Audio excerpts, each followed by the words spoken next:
Hello students, welcome to chemistry class by Surya sir. Oh sorry. অভ্যেস হয়ে গেছে।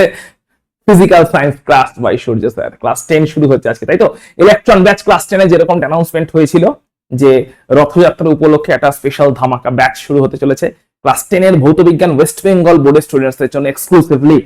তো তোমাদেরকে উদ্দেশ্য করে নতুন যে ক্লাসটা শুরু হচ্ছে, সবাইকে ওয়েলকাম সেই ক্লাসে।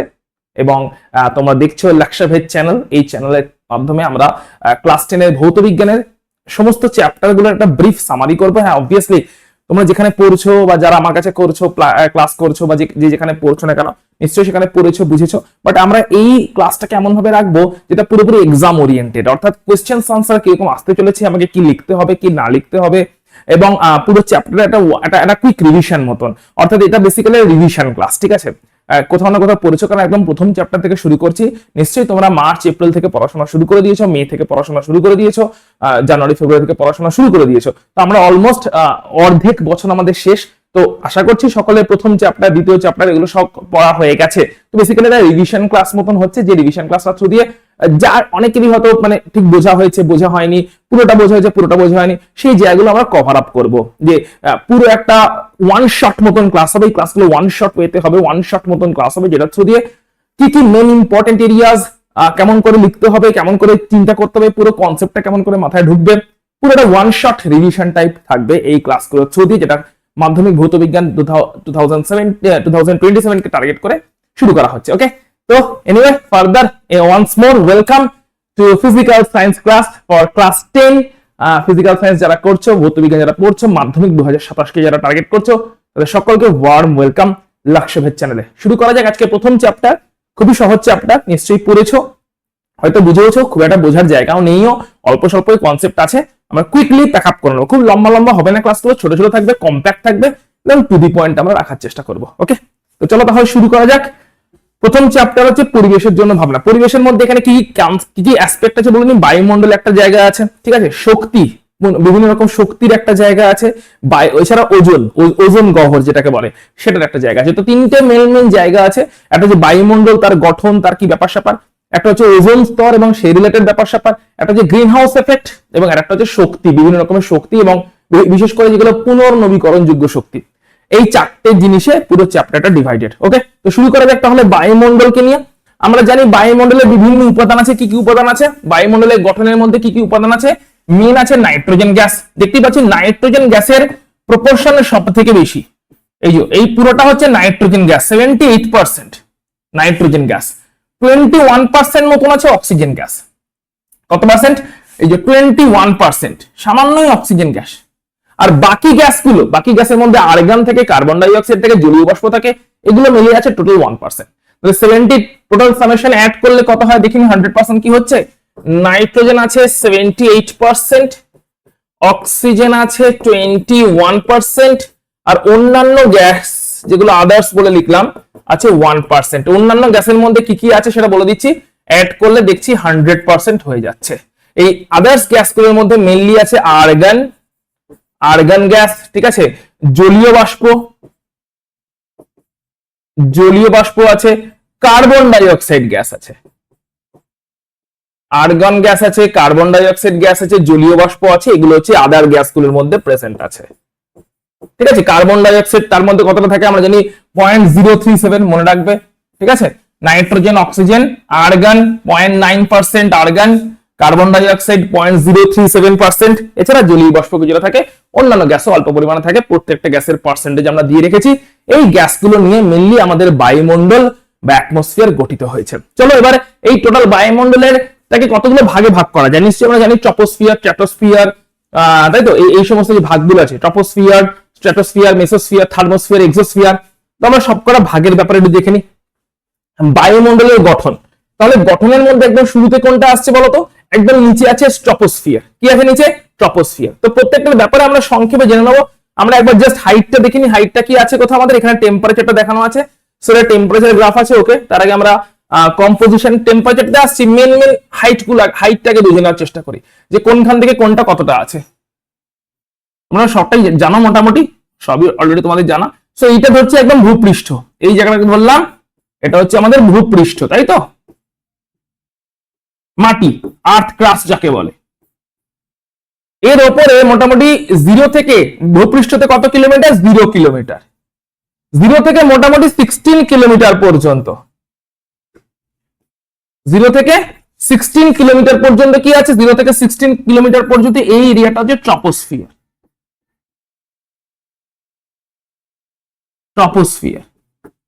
আচ্ছা 16 কিলোমিটারের পর থেকে যদি আবার যেতে থাকি, 16 কিলোমিটার থেকে মোটামুটি হচ্ছে তোমার 45 কিলোমিটার পর্যন্ত। 16 কিলোমিটার থেকে 45 কিলোমিটার পর্যন্ত যাই, 45 কিলোমিটার, ঠিক আছে? তাহলে পাবো হচ্ছে আমরা স্ট্র্যাটোস্ফিয়ারকে।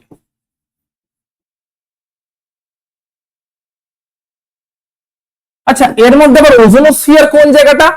30 কিলোমিটার পর্যন্ত জোনটা হচ্ছে আবার ওজোনোস্ফিয়ার। 30 কিলোমিটার, 16 to 30 এই জোনটা হচ্ছে ওজোনোস্ফিয়ার।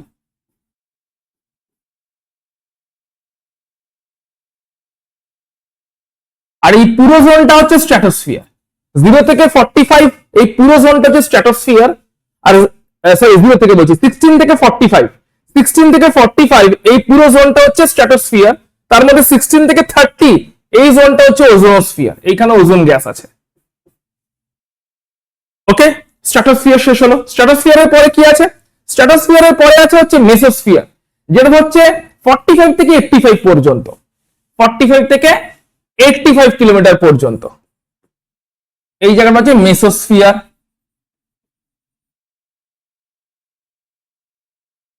তারপরে 85 থেকে 500 কিলোমিটার পর্যন্ত সেটা হচ্ছে থার্মোস্ফিয়ার। 500 কিলোমিটার ভূপৃষ্ঠ থেকে 500 কিলোমিটার উপরে, 85 থেকে 500 কিলোমিটার উপরে, এটা হচ্ছে থার্মোস্ফিয়ার। এই থার্মোস্ফিয়ারের আবার একটা অংশকে বলে আয়নোস্ফিয়ার। এই থার্মোস্ফিয়ারের মধ্যে আবার একটা অংশ আছে আয়নোস্ফিয়ার, যেখানে বিভিন্ন প্রচুর আয়ন প্রেজেন্ট আছে।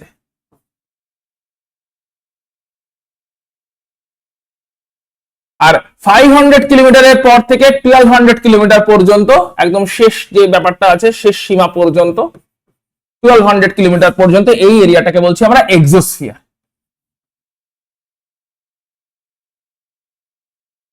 তাহলে বুঝে গেলাম কোনটাকে আমরা কি বলছি, ওটা একদম বাইরের দিকে। ভূপৃষ্ঠ থেকে 0 থেকে 16 কিলোমিটার এই জায়গাটাকে বলছি ট্রপোস্ফিয়ার।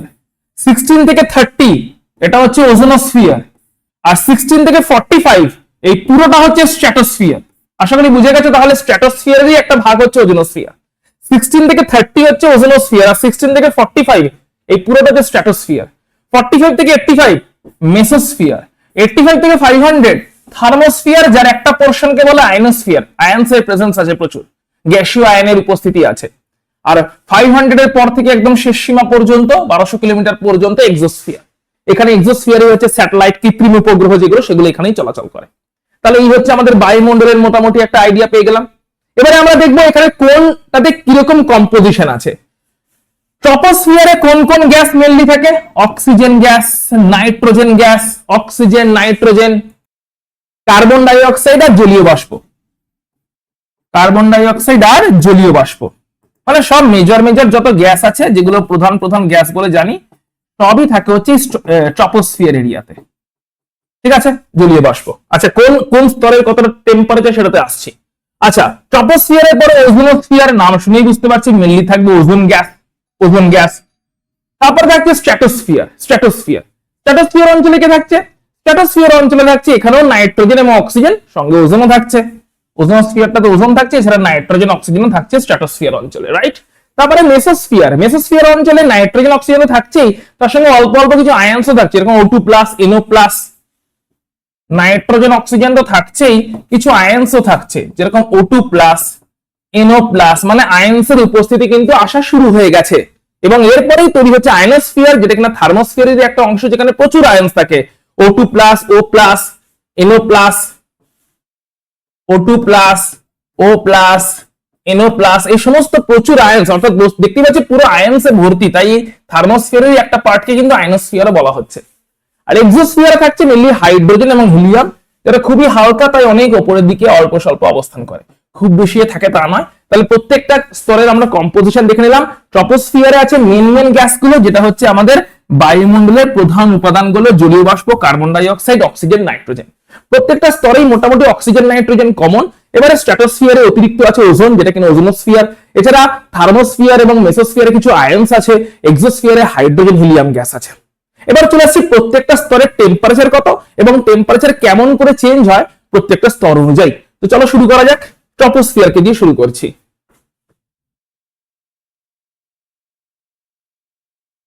ট্রপোস্ফিয়ার, ট্রপোস্ফিয়ার তো আমরা জানি তাহলে ভূপৃষ্ঠ থেকে 16 কিলোমিটার উচ্চতা পর্যন্ত বিস্তৃত, মানে মাটি থেকে 16 কিলোমিটার উচ্চতা পর্যন্ত, মাটি থেকে 16 কিলোমিটার উচ্চতা পর্যন্ত বিস্তৃত স্তরটা হচ্ছে ট্রপোস্ফিয়ার। এখানেই সমস্ত, এখানে বৈশিষ্ট্যটা কি? এখানে প্রথম কথা দেখি কি হয়, হাইট যদি বাড়ে, প্রত্যেকটা দেখবো হাইট বাড়লো তাহলে উষ্ণতা কি হবে, এখানে উষ্ণতা হাইট বাড়লে কমতে থাকে, আর চাপ এটাও কমতে থাকে। এইটা খুব ইম্পর্টেন্ট পয়েন্ট। ট্রপোস্ফিয়ারে ট্রপোস্ফিয়ার তার যে 0 থেকে 16 কিলোমিটার পর্যন্ত বিস্তৃত, হাইট বাড়লে উষ্ণতা এখানে কমে, চাপও এখানে কমে। এটা হচ্ছে ট্রপোস্ফিয়ারের দুটো মেইন ফিচার। আর কি ফিচার? এইখানে সমস্ত মেঘ, ঝড়, বৃষ্টিপাত, মেঘের তৈরি হওয়া, মেঘের উৎপত্তি, ঝড়, বৃষ্টিপাত, এগুলো সব এই স্তরেই হয়। তাই এই স্তরটাকে ক্ষুব্ধ মণ্ডল বলা হয়। সবসময় যেন অশান্ত থাকে,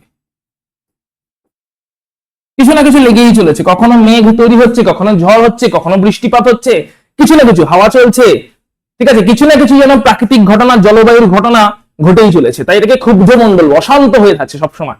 মেঘ তৈরি হচ্ছে, জলের বাষ্পীভবন হচ্ছে, মানে কিছু না কিছু প্রক্রিয়াটা চলছে, জলের বাষ্পীভবন হচ্ছে, জল চক্র যেটা, ঠিক আছে, বৃষ্টিপাত সঙ্গে জল চক্র, এই যে জল নিচ থেকে উপরে ওঠে, তাই তো, জল নিচ থেকে উপরে ওঠে, বাষ্পীভূত হয়, তারপর আবার উপরে গিয়ে জমা হয়, ঘনীভূত হয়, দিয়ে বৃষ্টি আকারে পড়ে চলে, বিভিন্ন পুকুর, নদী, সমুদ্রের জল উপরে যায়, ঘনীভূত হয়ে মেঘ তৈরি করে, আবার মেঘটা বৃষ্টির আকারে ঝরে পড়ে। এই সমস্ত যে ব্যাপার স্যাপার গুলো, এই সবগুলো হচ্ছে স্তর, ঠিক আছে, জল চক্র। তাহলে মেঘের উৎপত্তি হচ্ছে, ঝড় হচ্ছে, বৃষ্টিপাত হচ্ছে, তুষারপাত হচ্ছে, জলচক্র চলছে।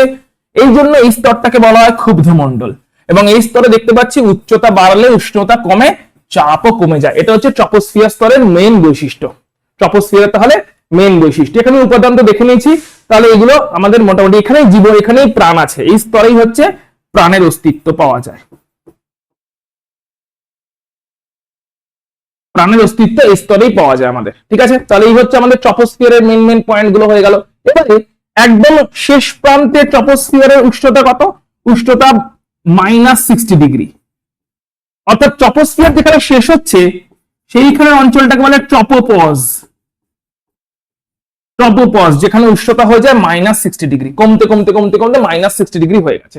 তাহলে ট্রপোস্ফিয়ার একদম শেষ প্রান্তকে বলা হয় ট্রপোপজ, যেখানে উষ্ণতা স্থির হয়ে গেছে, কমতে কমতে -60 ডিগ্রি হয়ে গেছে, -60 ডিগ্রি সেন্টিগ্রেড হয়ে গেছে। তাহলে ট্রপোস্ফিয়ারের মেইন বৈশিষ্ট্য কি কি জানলাম?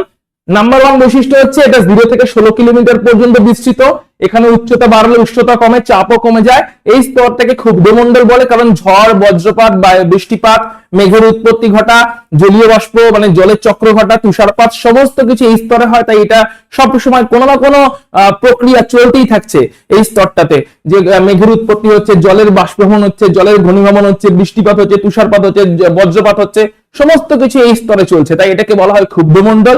এবং এই স্তরটাতে প্রাণের অস্তিত্ব আছে, এর উপরে প্রাণের অস্তিত্ব নেই। আর এই স্তরে উষ্ণতা কমতে কমতে কমতে কমতে -60 ডিগ্রি অবধি চলে যায়। একদম -60 ডিগ্রি যেখানে হয়ে গেছে ওইখানে উষ্ণতা স্থির হয়ে যায়, ওই জায়গাটাকে বলে ট্রপোপজ। ট্রপোপজ কোনটা? ট্রপোস্ফিয়ার আর স্ট্র্যাটোস্ফিয়ারের মাঝের একটা অংশ যেখানে উষ্ণতা স্থির হয়ে গেছে। ট্রপোপজ কোনটা? ট্রপোস্ফিয়ার আর স্ট্র্যাটোস্ফিয়ারের মাঝের একটা অংশ যেখানে উষ্ণতা স্থির হয়ে গেছে। স্থির উষ্ণতা কত হয়ে গেছে? -60 ডিগ্রি। মানে আমরা যদি ছবিতে দেখি, ছবিতে হচ্ছে এই জায়গাটাকে আমরা বলি ট্রপোপজ। ছবি দেখলে এই জায়গাটা হচ্ছে ট্রপোপজ, এই জায়গাটা, ঠিক আছে। সো এই এরিয়াটা হচ্ছে কি, এটা হচ্ছে ট্রপোপজ, কারণ এখানে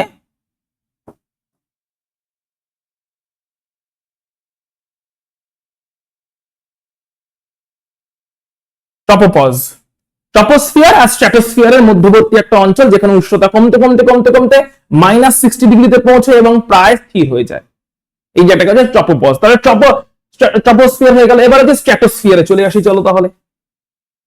স্ট্র্যাটোস্ফিয়ার।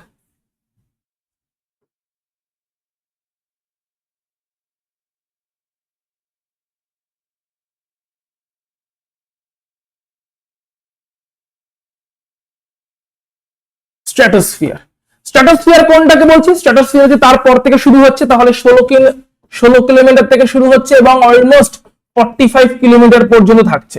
16 কিলোমিটার থেকে শুরু হয়ে অলমোস্ট 45 কিলোমিটার পর্যন্ত থাকছে।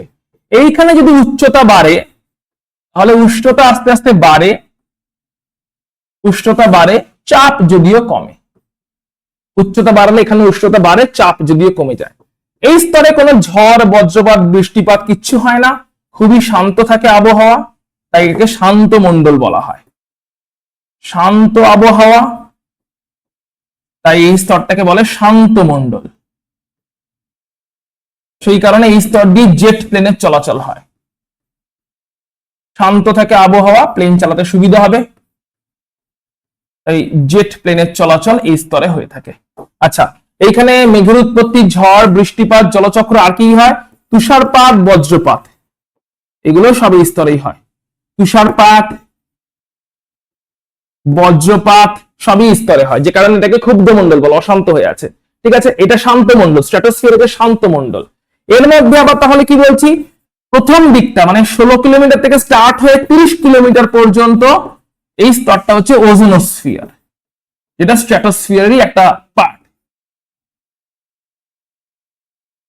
এটা স্ট্র্যাটোস্ফিয়ারেরই একটা পার্ট, ওজোনোস্ফিয়ার। 16 কিলোমিটার থেকে 30 কিলোমিটার পর্যন্ত ওজোনের একটা লেয়ার আছে, যেটা আমরা গ্রাফে একটু আগে ছবিতে দেখেছি। এই যে 16 থেকে 30 পর্যন্ত ওজোনোস্ফিয়ার, আর 16 থেকে 45 পর্যন্ত পুরোটাই হচ্ছে স্ট্র্যাটোস্ফিয়ার। 16 থেকে 30 পর্যন্ত ওজোনোস্ফিয়ার, আর 16 থেকে 45 পুরোটাই স্ট্র্যাটোস্ফিয়ার, মানে ওজোনোস্ফিয়ার হচ্ছে স্ট্র্যাটোস্ফিয়ারেরই একটা পার্ট। ঠিক আছে, এটা হচ্ছে ওজোনোস্ফিয়ার বলছে। আর কি বলতে পারি, এখানে এখানে অক্সিজেন প্রায় থাকে না বললেই চলে, এবং এই কারণে শ্বাস প্রশ্বাস নেওয়া যায় না। ঠিক আছে, আর এটাকে হচ্ছে এইখানে একটা উষ্ণতা, এখানে কি হচ্ছে, বাড়ছে, বাড়তে বাড়তে বাড়তে বাড়তে অনেকটা বেড়ে যায়, দিয়ে 100 ডিগ্রি অব্দি চলে যায়। কত ডিগ্রি অব্দি? 100 ডিগ্রি অব্দি চলে যায়। সেই জায়গাটাকে বলা হচ্ছে, সরি 100 ডিগ্রি অব্দি, বাড়তে বাড়তে 0 ডিগ্রি অব্দি চলে আসে। তাহলে এখানে উষ্ণতা কমেছিল, উষ্ণতা কমে গেল, কমতে কমতে -60 হয়ে গেছিল, -60 থেকে বাড়তে শুরু করে, বাড়তে বাড়তে বাড়তে চলে আসে 0 ডিগ্রি সেন্টিগ্রেড। কোথায়? স্ট্র্যাটোপজে। তাহলে স্ট্র্যাটোপজ কোনটা? স্ট্র্যাটোস্ফিয়ার আর তার পরবর্তী স্তর মেসোস্ফিয়ারের মধ্যবর্তী অংশ। চলে আসি স্ট্র্যাটোস্ফিয়ার কোনটা বোঝার জন্য। এই যে স্ট্র্যাটোস্ফিয়ার এবং মেসোস্ফিয়ার, এই যে স্তরটা, এই যে স্তরটা স্ট্র্যাটোস্ফিয়ার আর মেসোস্ফিয়ারের মধ্যবর্তী স্তর, এটাকেই বলা হয় স্ট্র্যাটোপজ। কি বলে? স্ট্র্যাটোপজ।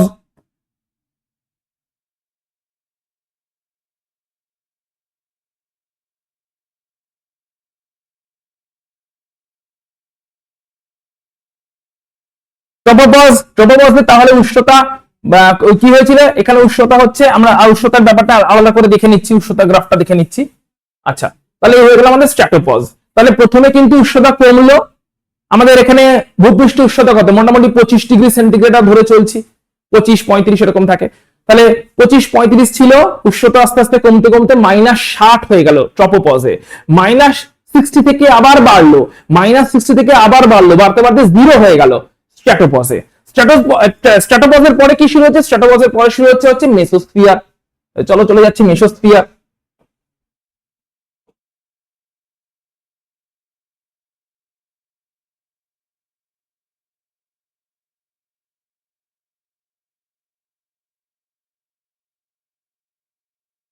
মেসোস্ফিয়ার, ঠিক আছে, মেসোস্ফিয়ার। এটা কোথা থেকে কত দূর অব্দি? এটা হচ্ছে 45 কিলোমিটার থেকে স্টার্ট হয়ে মোটামুটি 85 কিলোমিটার পর্যন্ত মেসোস্ফিয়ার। এইখানে প্রচুর আয়ন্স থাকে এবং সেই কারণে এটাকে আয়নোস্ফিয়ারও বলা হয়। এই স্তরে প্রচুর আয়ন্স থাকে এবং এটা খুবই শীতলতম স্থান।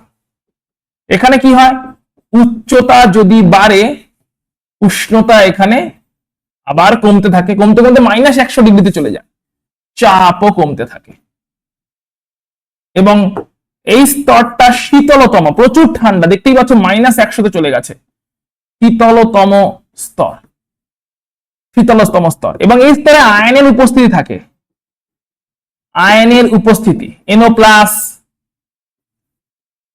তাই এই স্তরটাকে বলা হয় আয়নোস্ফিয়ার। এই স্তরেরই একটা অংশ হচ্ছে আয়নোস্ফিয়ার। ঠিক আছে, এই স্তরেরই একটা অংশকে কি বলছি আমরা? আয়নোস্ফিয়ার। এখানে অনেক আয়নসের উপস্থিতি থাকে। আচ্ছা, এর আয়নসের উপস্থিতি থাকে। আয়নোস্ফিয়ার যদিও বা থার্মোস্ফিয়ারকে আয়নোস্ফিয়ার বলা হয়। আচ্ছা, এটাকে তাহলে আমরা বলবো না, আমরা এখানে আয়নের উপস্থিতি থাকে এটুকুই লিখে রাখা থাকে। এটাকে আয়নোস্ফিয়ার বলবো না, এটাকে আমরা থার্মোস্ফিয়ারটাকে আয়নোস্ফিয়ার বলবো, কারণ ওখানে অনেক বেশি আয়নের উপস্থিতি থাকে। ওকে, তাহলে এর উষ্ণতা কত? উষ্ণতা বাড়তে বাড়তে উষ্ণতা আরো কমতে কমতে -100 চলে যায়। -100 যখন যায় সেটাকে বলে মেসোপজ। মেসোপজ মানে কি? সেটা হচ্ছে মেসোস্ফিয়ার আর তারপরে থার্মোস্ফিয়ার, ওদের মধ্যবর্তী স্তর, ওদের মধ্যবর্তী একটা সীমানা। চলো দেখে নেওয়া যাক সেটা কোনটা। সেটা হচ্ছে এইটা, এইটা হচ্ছে মেসোপজ।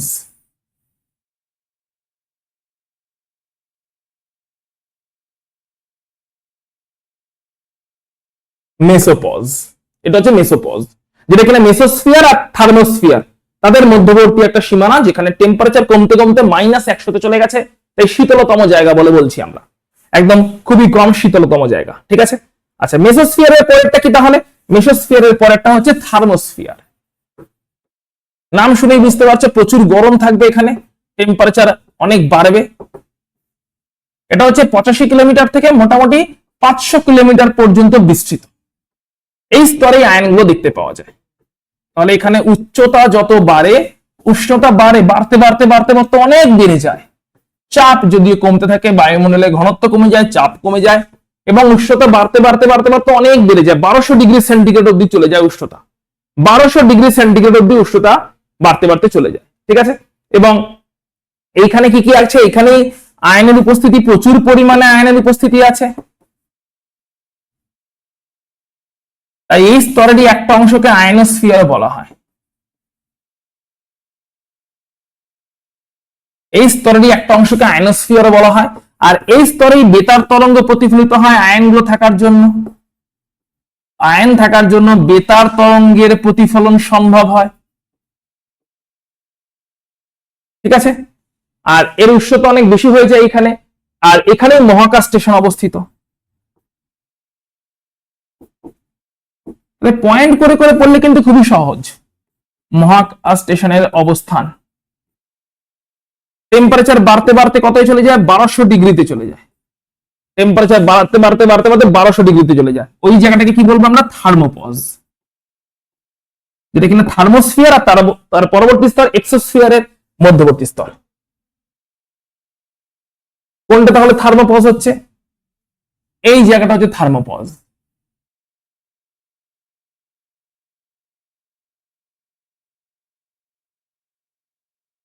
যেটা থার্মোস্ফিয়ার আর এক্সোস্ফিয়ারের মধ্যবর্তী স্তর, সেটাই হচ্ছে থার্মোপজ। তাহলে স্তরগুলোর আমরা ভাগ দেখলাম, এবং তারপর আছে এক্সোস্ফিয়ার, ওখানে কৃত্রিম উপগ্রহগুলো থাকে। ওটার ব্যাপারে চলো দুই একটা পয়েন্ট আমরা দেখে নিই, কি কি পয়েন্ট আছে অ্যাবাউট এক্সোস্ফিয়ার।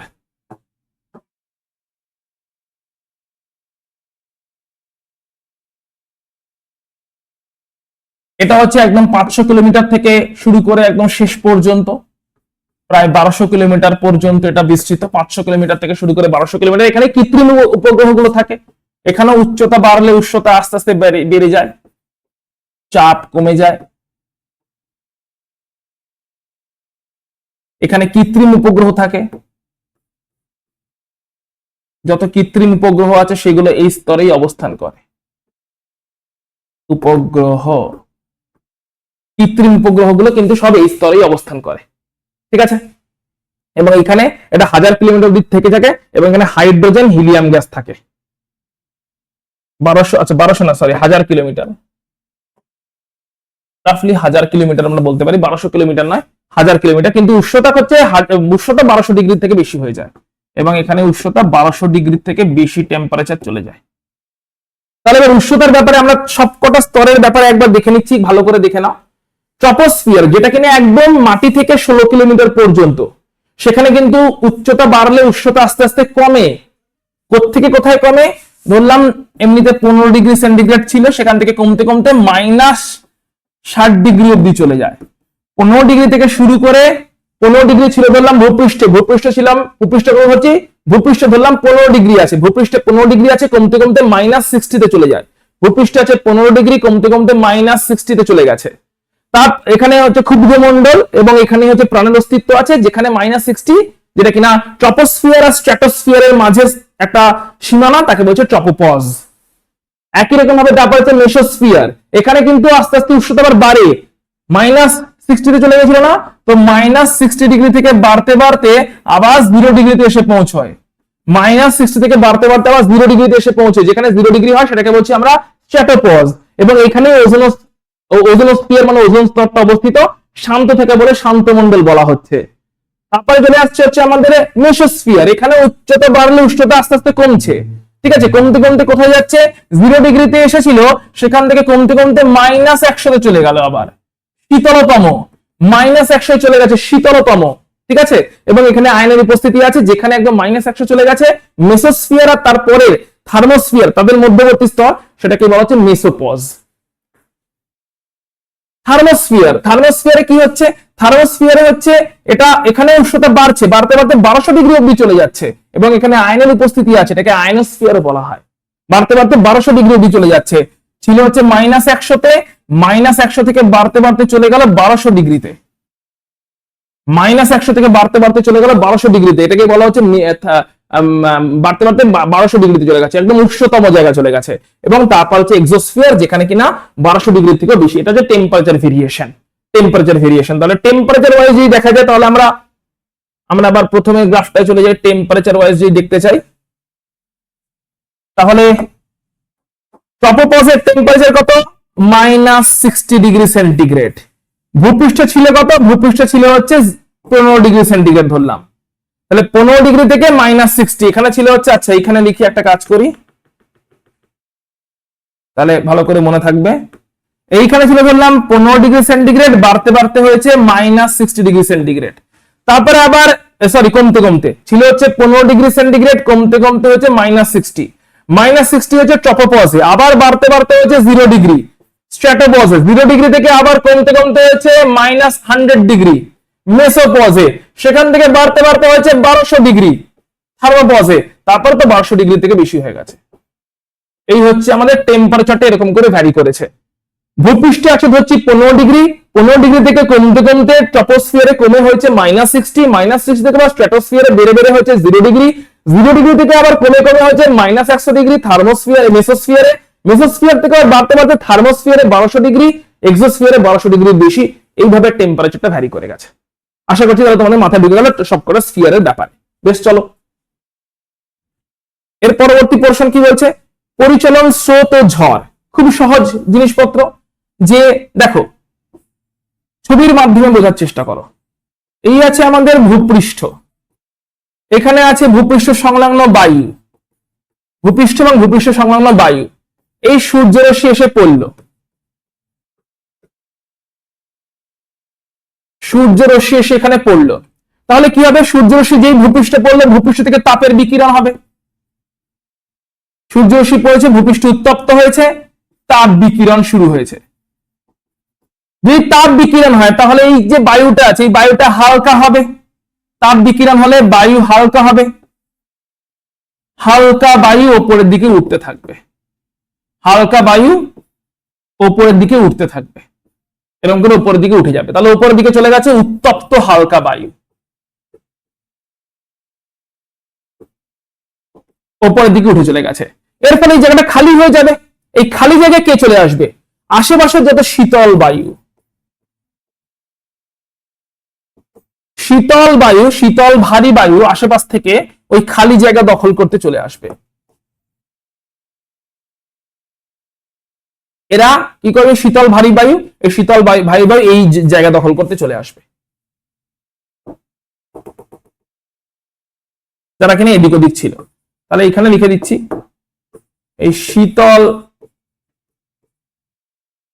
ভারী বায়ু যারা আশেপাশে ছিল তারা ওই এখন খালি জায়গাটা দখল করতে চলে আসবে।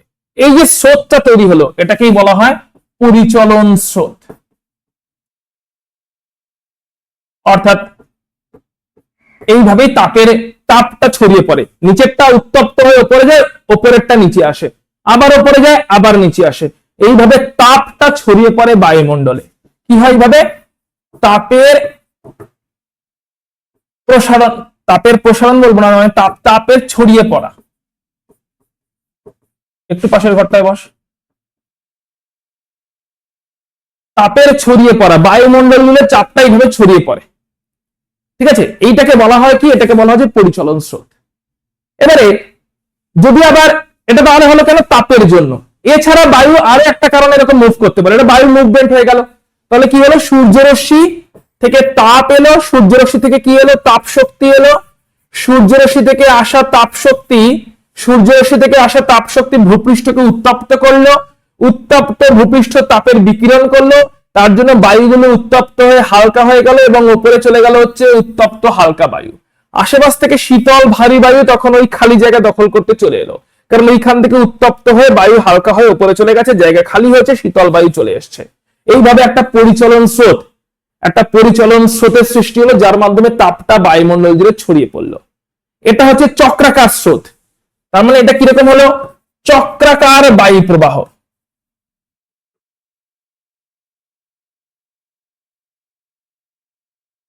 চক্রাকার বায়ু প্রবাহ এটা। এছাড়া অনেক সময় অনুভূমিক বায়ু প্রবাহ হয়ে থাকে। অনুভূমিক মানে মাটির সঙ্গে সমান্তরাল, এরকম চক্রাকারের মতো না, এরকম ভাবে যাবে। কারণ চক্রাকার বায়ু প্রবাহ তো দেখতে পাচ্ছি এরকম একটা হচ্ছে, চক্রের মতন চলছে। অনুভূমিক বায়ু প্রবাহ এটা আমরা কাকে বলি, যখন হচ্ছে কোনো একদিকে উচ্চ চাপ তৈরি হয়েছে, উচ্চ চাপ, সেখান থেকে বায়ু নিম্নচাপ যুক্ত অঞ্চলের দিকে এরকম ভাবে প্রবাহিত হয়ে যায়। উচ্চচাপ অঞ্চল থেকে নিম্নচাপ অঞ্চলের দিকে যে বায়ু প্রবাহ, সেটা ভূমির সঙ্গে সমান্তরাল ভাবে হয়, সমান্তরাল বায়ু প্রবাহ, চক্রাকার নয়। এই সমান্তরাল বায়ু প্রবাহকে আমরা অনুভূমিক বায়ু প্রবাহ বলে থাকি। তো দুই রকমের বায়ু প্রবাহ হয়ে থাকে। পরিচলন স্রোত হচ্ছে চক্রাকার বায়ু প্রবাহ, যেখানে ভূপৃষ্ঠ উত্তপ্ত হয়, উত্তপ্ত বায়ু উপরে যায় হালকা হয়ে, নিচে আশেপাশে শীতল বায়ু আবার ওই জায়গা দখল করতে আসে। ভূপৃষ্ঠ উত্তপ্ত হয়, উত্তপ্ত হয়ে হালকা হয়ে উপরে যায়, উত্তপ্ত হয়ে বায়ু মানে ভূপৃষ্ঠ উত্তপ্ত হয়, সংলগ্ন বায়ু উত্তপ্ত হয়, হালকা হয়ে উপরে যায়, উপর থেকে বায়ু আবার নিচে নেমে আসে, এবং নিচে নেমে আসার জন্য কি হয়, নিচে নেমে আসে এবং তখন মানে উপর থেকে মানে ভারী বায়ুগুলো আবার নিচে নেমে আসে। এইভাবে একটা চক্রাকার স্রোত তৈরি হয়, যাকে বলে পরিচলন স্রোত। এইভাবে বায়ু প্রবাহ হয়। আবার উচ্চচাপ যুক্ত অঞ্চল থেকে নিম্নচাপ যুক্ত অঞ্চলের দিকে সমান্তরাল ভাবে বায়ু প্রবাহিত হতে থাকে। যখন এই বায়ু প্রবাহ প্রচুর মাত্রায় হয়ে যায়, তখন তাকেই বলা হয় ঝড়। যখন বায়ু প্রবাহ প্রচুর জোরে হচ্ছে, অর্থাৎ একদিকে প্রচুর উচ্চচাপ, অন্যদিকে প্রচুর নিম্নচাপ, তখন বায়ু প্রবাহের গতিবেগ অনেক বেড়ে গেছে, তখনই তাকে ঝড় বলা হচ্ছে। তাহলে ঝড়টা কি, যখন হচ্ছে উচ্চচাপের চাপ অনেক বেশি, নিম্নচাপ যুক্ত অঞ্চলের চাপ অনেক কম। এই যে মাঝে মধ্যে টিভিতে রেডিওতে নিউজ আসে, নিম্নচাপ তৈরি হয়েছে, 120 কিলোমিটার বেগে ঝড় আসার সম্ভাবনা, 180 কিলোমিটার বেগে ঝড় আসার সম্ভাবনা। মানেটা কি, যে কোন একটা জায়গায় নিম্নচাপ তৈরি হয়ে গেছে, বায়ু প্রবাহ, বায়ুর চাপ কমে গেছে, নিম্নচাপ অঞ্চল তৈরি হয়ে গেছে, কলকাতার মধ্যে হয়তো নিম্নচাপ যুক্ত অঞ্চল তৈরি হয়ে গেছে। তাহলে কলকাতার আশেপাশে যে এলাকাগুলো আছে, হাওড়া, হুগলি, বর্ধমান বা বঙ্গোপসাগরের উপরে যে সমস্ত এলাকা আছে, সুন্দরবন বা ওই দিকের এলাকা, তাহলে কলকাতার পার্শ্ববর্তী এলাকা থেকে উচ্চচাপ যুক্ত বায়ু কলকাতার দিকে খুবই স্পিডে ধাবিত হবে, কারণ কলকাতার মধ্যে একটা নিম্নচাপ তৈরি হয়েছে, খবরে তাই বলছে। তাহলে কোথাও যদি নিম্নচাপ তৈরি হয়, মানে বায়ুর চাপ কমে গেছে, আশেপাশের চাপ উচ্চ, উচ্চচাপ থেকে নিম্নচাপের দিকে বায়ুর একটা দ্রুতগতি প্রবাহ তৈরি হবে। সেটাকে আবহাওয়া দপ্তর মেজার করে বলে 120 কিলোমিটার বেগে ঝড় আসবে, মানে দ্রুত গতিতে বায়ু প্রবাহিত হবে, কারণ একটা নিম্নচাপ তৈরি হচ্ছে, আশেপাশে উচ্চচাপ যুক্ত বায়ু আছে। তাহলে বায়ুর একটা উচ্চ গতিতে প্রবাহ তৈরি হবে, ওটাকেই তখন আমরা ঝড় বলে থাকি। তাহলে পরিচলন স্রোত এবং ঝড়, আশা করছি এই পয়েন্টটা ক্লিয়ার হয়ে গেল। বেশ, ওকে, চলে আসবে এবার পরবর্তী টপিক, সেটা হচ্ছে ওজোন গ্যাস। তো আমরা তাহলে দেখে নিলাম এতক্ষণ পর্যন্ত পরিচলন স্রোত এবং ঝড় কেমন করে তৈরি হয়। এখন দেখবো আমরা ওজোন স্তর সম্পর্কে। তাহলে ওজোন স্তর কোথায় থাকে অলরেডি আমরা ডিসকাস করেছি, সেটা থাকে হচ্ছে তোমার স্ট্র্যাটোস্ফিয়ারের একদম শুরুতে, মানে ট্রপোস্ফিয়ার শেষ হলো, তারপরে ওজোনোস্ফিয়ার, এবং তারপরে ওজোনোস্ফিয়ার শেষ হয়ে যাওয়ার পরেও স্ট্র্যাটোস্ফিয়ারটা চলতে থাকে। অর্থাৎ ওজোনোস্ফিয়ার বেসিক্যালি হচ্ছে স্ট্র্যাটোস্ফিয়ারেরই একটা পার্ট, তাই তো? এবার এই ওজোনস্ফিয়ারে যে ওজোন গ্যাসটা আছে, সেটা কেমন করে তৈরি হয় এবং তাকে কি কি বলা হয়? ওজোনোস্ফিয়ারকে বলা হয় প্রাকৃতিক সৌর পর্দা। কেন? এটা এই যে ধরো এটা পৃথিবী পৃষ্ঠ, ঠিক আছে, এইখানে আছে, এই হচ্ছে আমাদের ট্রপোস্ফিয়ার, এই হচ্ছে আমাদের ওজোনোস্ফিয়ার। তো আমি ধরলাম এইটা হচ্ছে আমাদের ওজোনোস্ফিয়ার। আচ্ছা দাঁড়াও, ধরলাম এটা পৃথিবী পৃষ্ঠ, ঠিক আছে, এই অবধি হচ্ছে ট্রপোস্ফিয়ার, এই অবধি স্ট্র্যাটোস্ফিয়ার, আর তার মধ্যে এই পার্টটা আমি ধরলাম ওজোনোস্ফিয়ার, এই পার্টটাকে ধরলাম আমি ওজোনোস্ফিয়ার, তাই তো? তাহলে এটা হচ্ছে আমাদের ট্রপোস্ফিয়ার,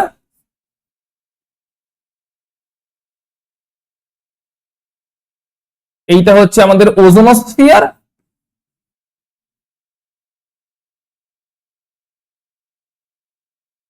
আর এটা হচ্ছে আমাদের স্ট্র্যাটোস্ফিয়ার।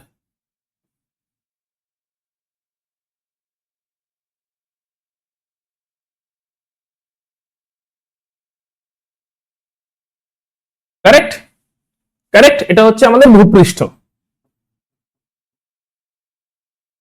এবার সৌরজগৎ থেকে যে ক্ষতিকারক, এখানে তাহলে ওজোন গ্যাস আছে, এবার মানে সূর্য থেকে যে ক্ষতিকারক অতিবেগুনি রশ্মি আসে সেটা এই ওজোনোস্ফিয়ারে আটকে যায়, না আটকালে কি হতো, একদম ভূপৃষ্ঠ অব্দি চলে আসতো, এবং এই অতিবেগুনি রশ্মির প্রচুর ক্ষতিকারক প্রভাব আছে, সেই সমস্ত ক্ষতিকারক প্রভাবগুলো প্রাণী জগতের উপরে এবং উদ্ভিদ জগতের উপরে, মানে জীব জগতের উপরে দেখা যেত। কারেক্ট, তো এইটাকে আটকে দেয় ওজোন স্তর। কি করে তাহলে, এটা কি করে, ওজোন স্তর সূর্যের ক্ষতিকারক অতিবেগুনি রশ্মিকে, অতিবেগুনি রশ্মি শোষণ করে, অতিবেগুনি মানে এটাকে এরকম করে লিখতে পারি, সূর্য থেকে আসছে হচ্ছে অতিবেগুনি রশ্মি, সূর্য থেকে কি রশ্মি আসছে, অতিবেগুনি রশ্মি আসছে সূর্য থেকে, এই অতিবেগুনি রশ্মি ওজোন স্তর দ্বারা শোষিত হয়ে যাচ্ছে, ওজোন স্তর দ্বারা শোষিত হয়ে যাচ্ছে এই অতিবেগুনি রশ্মি। আর ওজোন স্তর দ্বারা যদি শোষিত হয়ে যায় তাহলে জীবজগৎ ক্ষতিকারক প্রভাব থেকে, ওই অতিবেগুনি রশ্মির অনেক ক্ষতিকারক প্রভাব আছে, তাহলে জীবজগৎ ক্ষতিকারক প্রভাব থেকে মুক্ত থাকছে। ঠিক আছে, জীবজগৎ ক্ষতিকারক প্রভাব মুক্ত থাকছে। ওকে, সেই জন্য এটাকে তাহলে আটকে দিল, তাই এই স্তরটাকে কি বলা হবে, এই স্তরটাকে একটা সৌর পর্দা বলা হচ্ছে, পর্দার মতন করে যেন আটকে দিল, সূর্যের রশ্মিকে যেন একটা পর্দার মতন করে ঘরে ঢুকতে দিল না, যেরকম আমরা পর্দা টেনে দিই বাইরে থেকে যেন আলোটা ঢুকতে না পারে, ঠিক একই রকম ভাবে যেন সূর্যের রশ্মিকে পৃথিবীর পৃষ্ঠ অব্দি আসতে দেওয়ার আগেই একটা পর্দা যেন আটকে দিল, কোন রশ্মিটাকে, ক্ষতিকারক অতিবেগুনি রশ্মিকে, যেহেতু পর্দার মতন করে আটকে দিল তাই বলা হচ্ছে প্রাকৃতিক সৌর পর্দা। এটা তো আর মানুষ বানায়নি, প্রকৃতি থেকেই তৈরি হয়ে গেছে, তাই বলা হচ্ছে প্রাকৃতিক সৌর পর্দা। এবার ওজোন, ওজোনোস্ফিয়ারে যে এত ওজোন অণু তৈরি হচ্ছে, কেমন করে ওজোন অণুটা তৈরি হচ্ছে, তো ওজোন অণু কি করে তৈরি হয়, যে অক্সিজেন অণু আছে, বিক্রিয়াটা দেখে নাও, যে অক্সিজেন অণু আছে সেটা কম তরঙ্গ দৈর্ঘ্য কিছু রশ্মির মাধ্যমে, কম তরঙ্গ দৈর্ঘ্যের ইউভি রশ্মি দ্বারা, মানে ক্ষুদ্র অতিবেগুনি রশ্মি, ক্ষুদ্র অতিবেগুনি রশ্মি দ্বারা এই অক্সিজেন অণুর বিয়োজন হয়, অক্সিজেন পরমাণু তৈরি হয়। ঠিক আছে, এবার এই অক্সিজেন পরমাণুগুলো আবার অক্সিজেন অণুর সঙ্গে বিক্রিয়া করে, এবার এই যে অক্সিজেন অণুগুলো, অক্সিজেন পরমাণুগুলো তৈরি হলো, এই অক্সিজেন পরমাণুগুলো অন্য কোনো অক্সিজেন অণুর সঙ্গে বিক্রিয়া করে ওজোন অণু তৈরি করে, এইভাবে ওজোন অণু উৎপন্ন হয়। তাহলে অক্সিজেন অণু থেকে ক্ষুদ্র ইউভি রশ্মির প্রভাবে কি হলো, ক্ষুদ্র ইউভি রশ্মির প্রভাবে অক্সিজেন অণু বিয়োজিত হলো, দিয়ে অক্সিজেন পরমাণু তৈরি করলো, পরমাণুগুলো আবার অন্য অক্সিজেন অণুর সঙ্গে যুক্ত হয়ে ওজোন অণু তৈরি করলো। আবার ওজোন অণু যে তৈরি হচ্ছে খালি তা নয়, ওজোন স্তরে যে এমন নয় যে খালি ওজোন স্তরে ওজোন অণু খালি তৈরি হচ্ছে, ওজোন স্তরে ওজোন অণু তৈরি হওয়ার সঙ্গে সঙ্গে ওজোন অণুর বিয়োজন হয়ে যাচ্ছে। বিয়োজনটা কেমন করে হচ্ছে, তখন কিন্তু দীর্ঘ ইউভি রশ্মিগুলো আসে, বিয়োজনের জন্য কিন্তু দীর্ঘ ইউভি রশ্মিগুলো আসে। তো ওজোন যে অণুটা ছিল দীর্ঘ মানে বেশি তরঙ্গ দৈর্ঘ্য আছে, ঠিক আছে, দীর্ঘ ইউভি রশ্মিগুলো আসে, এবং এই দীর্ঘ ইউভি রশ্মি ওজোন অণুকে বিয়োজিত করে অক্সিজেন অণু আর অক্সিজেন পরমাণু তৈরি করে, অক্সিজেন অণু আর অক্সিজেন পরমাণু তৈরি করে। ঠিক আছে, তাহলে অক্সিজেন অণু আর অক্সিজেন পরমাণু তৈরি করে গেল। আবার অন্য আরো একটা ওজোন পরমাণু, ওজোন অণু এই অক্সিজেন পরমাণুর সঙ্গে বিক্রিয়া করে আবার অক্সিজেন অণু তৈরি করে। তাহলে এক তো অক্সিজেন অণুগুলো কি করে বিয়োজিত হয়ে গেল, অক্সিজেন অণুগুলো দীর্ঘ ইউভি তরঙ্গের মানে দীর্ঘ ইউভি তরঙ্গের মাধ্যমে অক্সিজেন অণু আর পরমাণুতে বিয়োজিত হয়ে গেল। আবার আরো কিছু ওজোন পরমাণু, ওজোন অণু কি করলো, যে অক্সিজেন পরমাণু তৈরি হলো তার দ্বারা আবার বিয়োজিত হয়ে অক্সিজেন অণুতে পরিণত হয়ে গেল। তার মানে ওজোন অণু কিন্তু আর রইল না, সবাই অক্সিজেন হয়ে গেল আলটিমেটলি। দুই রকম ভাবে হলো, একটা হচ্ছে ওজোন যে অণুগুলো ছিল তারা বিয়োজিত হয়ে ওজোন অক্সিজেন অণু আর অক্সিজেন পরমাণু বানালো, ওজোন অণু বিয়োজিত হয়ে অক্সিজেন অণু আর অক্সিজেন পরমাণু বানালো। এবারে এই পরমাণুগুলো আর অন্যান্য ওজোন অণুকে বিয়োজিত করে অক্সিজেন অণু বানিয়ে দিল। ঠিক আছে, এই অক্সিজেন পরমাণুগুলো যেগুলো এখানে তৈরি হলো সেগুলো অন্যান্য আরো ওজোন অণুকে বিয়োজিত করে অক্সিজেন অণু বানিয়ে দিল। তাহলে এরকম ভাবে তার মানে কি, তৈরিও হচ্ছে, চলছে, বিয়োজিত হচ্ছে, একটা ইকুইলিব্রিয়াম, একটা সাম্যাবস্থা তৈরি হয়ে আছে। কি হয়েছে? একটা সাম্যাবস্থা, অর্থাৎ বিয়োজিত হচ্ছে আবার উৎপন্ন হচ্ছে, এইভাবে একটা সাম্যাবস্থা, মানে দুটোই কিন্তু সমহারে চলতে থাকছে। কোনো একটা যদি বন্ধ হয়ে যায় তাহলে কিন্তু সমস্যা, যদি প্রচুর ওজন উৎপন্ন হয়ে যায় তাহলেও সমস্যা, যদি আবার ওজন অনুযায়ী বিয়োজনও প্রচুর বেড়ে যায় তাহলেও সমস্যা। দুটোই কিন্তু সমহারে চলতে থাকছে, যে একটা সাম্যাবস্থা তৈরি হচ্ছে, আবার বিয়োজিত হয়ে যাচ্ছে, তৈরি হচ্ছে, বিয়োজিত হয়ে যাচ্ছে, একটা ডাইনামিক ভাবে চলতে থাকছে। এবারে কিছু কিছু সমস্যা, কিছু কিছু কারণে যদি এই ওজোন অণু বেশি বিয়োজিত হয়ে যায়, তখন কি হয়? ওজোন অণু এত বেশি বিয়োজন হয়ে গেছে যে পুরো স্তরটা থেকেই ওজোন গ্যাসটা ভ্যানিশ হয়ে যায়, একটা হোল বা ছিদ্র বা গহ্বর মতন তৈরি হয়। মানে ব্যাপারটা কিরকম, অনেকটা ছবির মাধ্যমে বোধহয় বোঝার চেষ্টা করি। ব্যাপারটা যেটা এরকম, ধরলাম এটা এরকম ওজোন স্তর আছে যেখানে প্রচুর ওজোন অণু আছে, এটা পুরোটা ওজোন স্তর। এবারে এই পুরো হচ্ছে ওজোন স্তর, এখানে ওজোন অণু আছে, তো এটা ধরলাম ওজোনোস্ফিয়ার, যেখানে প্রচুর পরিমাণে ওজোন অণু বর্তমান আছে। এবারে ধরো কোনো একটা পোর্শনে দেখা গেল ওজোন অণু আর অলমোস্ট নেই বললেই চলে, আশেপাশে আছে, বাট একটা পোর্শনে দেখা যাচ্ছে ওজোন অণু আর প্রায় নেই বললেই চলে, মানে ওখানে ওজোন অণু প্রচুর পরিমাণে বিয়োজিত হয়ে গেছে। এবং প্রচুর পরিমাণে বিয়োজিত হয়েছে মানে সেটা প্রাকৃতিক ভাবে হয়নি, যেরকমটা এইখানে প্রাকৃতিক ভাবে হচ্ছিল, এটা তো প্রাকৃতিক ভাবে হচ্ছিল, ইউভি রশ্মি মাধ্যমে ওজোন অণু তৈরি হচ্ছিল, আবার ইউভি রশ্মির মাধ্যমে ওজোন অণু বিয়োজিত হয়ে যাচ্ছিল, প্রাকৃতিক ভাবে হচ্ছিল। তাহলে ইউভি রশ্মির মাধ্যমে ওজোন অণু তৈরি হচ্ছিল, বিয়োজিত হয়ে যাচ্ছিল, প্রাকৃতিক ভাবে হচ্ছিল। কিন্তু এখানে ইউভি রশ্মির মাধ্যমে কিন্তু প্রাকৃতিক ভাবে ওজোন অণু বিয়োজনটা বেশি হয়নি, এখানে কি হয়ে গেছে? বেশি বেশি ওজোনের বিয়োজন হয়ে গেছে। এটাকেই বলছি আমরা ওজোন গহ্বর, একটা হোল হয়ে গেছে, ওজোন ছিদ্র বা ওজোন গহ্বর। এখানে কি হয়ে গেছে? ওজোন অণুর বিয়োজনের মাত্রা বেশি হয়ে গেছে, তৈরি হচ্ছে না কিন্তু বিয়োজন বেশি হচ্ছে। নিশ্চয়ই মানুষ কিছুটা কারসাজি করছে, ওজোন অণুর বিয়োজন মাত্রা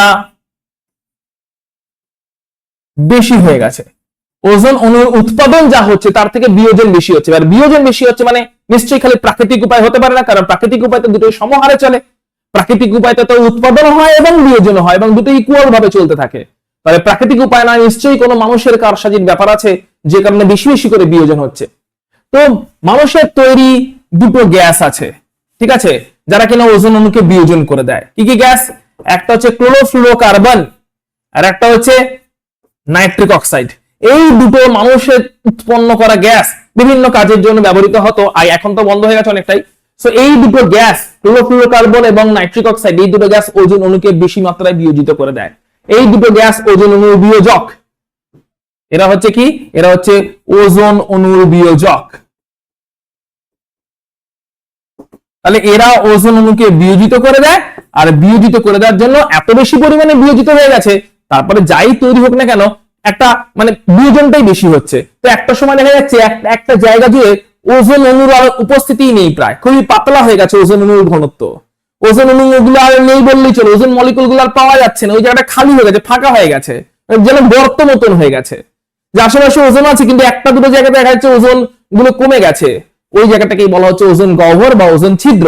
এবং এটা কোনো প্রাকৃতিক কারণে হচ্ছে না, কারণ প্রাকৃতিক কারণে ওজোন যেরকম বিয়োজিত হয় সেরকম ওজোন তৈরিও হয়ে যায় এবং এটা সমহারে চলতে থাকে। তার মানে মানুষের তৈরি কিছু না কিছু কারণ আছে। কি কারণ? ক্লোরোফ্লুরোকার্বন বলে এক ধরনের গ্যাস আছে এবং নাইট্রোজেনের বিভিন্ন অক্সাইড আছে, যারা কিনা এই বিয়োজনটাকে বেশি বেশি করে করাচ্ছে, তার জন্য ওখানে একটা ছিদ্র বা গর্ত তৈরি হয়েছে, গহ্বর তৈরি হয়েছে, আমরা এটাকে বলছি ওজোন গহ্বর বা ওজোন ছিদ্র। তাহলে কথা হচ্ছে এই সিএফসি আর এই নাইট্রিক অক্সাইড এরা কোত্থেকে আসছে এবং এরা কেমন করে ওজোন স্তরকে ধ্বংস করেছে, কেমন করে ওজোন স্তরকে ধ্বংস করছে। তো আমরা প্রথমে জানবো যে এই সিএফসিটা আসছে কোত্থেকে, প্রধান উৎস কি? সিএফসি এর প্রধান উৎস সেটা হচ্ছে রেফ্রিজারেটর, মানে কোল্ড স্টোরেজ যেগুলোকে ইউজ করা হয়, কোল্ড স্টোরেজ, রেফ্রিজারেটর অর্থাৎ হিমায়ক রূপে, বাতানুকূল যন্ত্র, হিমায়ক রূপে হচ্ছে এর প্রধান তোমার উৎস, ঠিক আছে। হিমায়ক মানে কোথায় কোথায়? একটা হচ্ছে রেফ্রিজারেটর, ফ্রিজ যাকে বলি, কোল্ড স্টোরেজ এগুলো ইউজ হয়,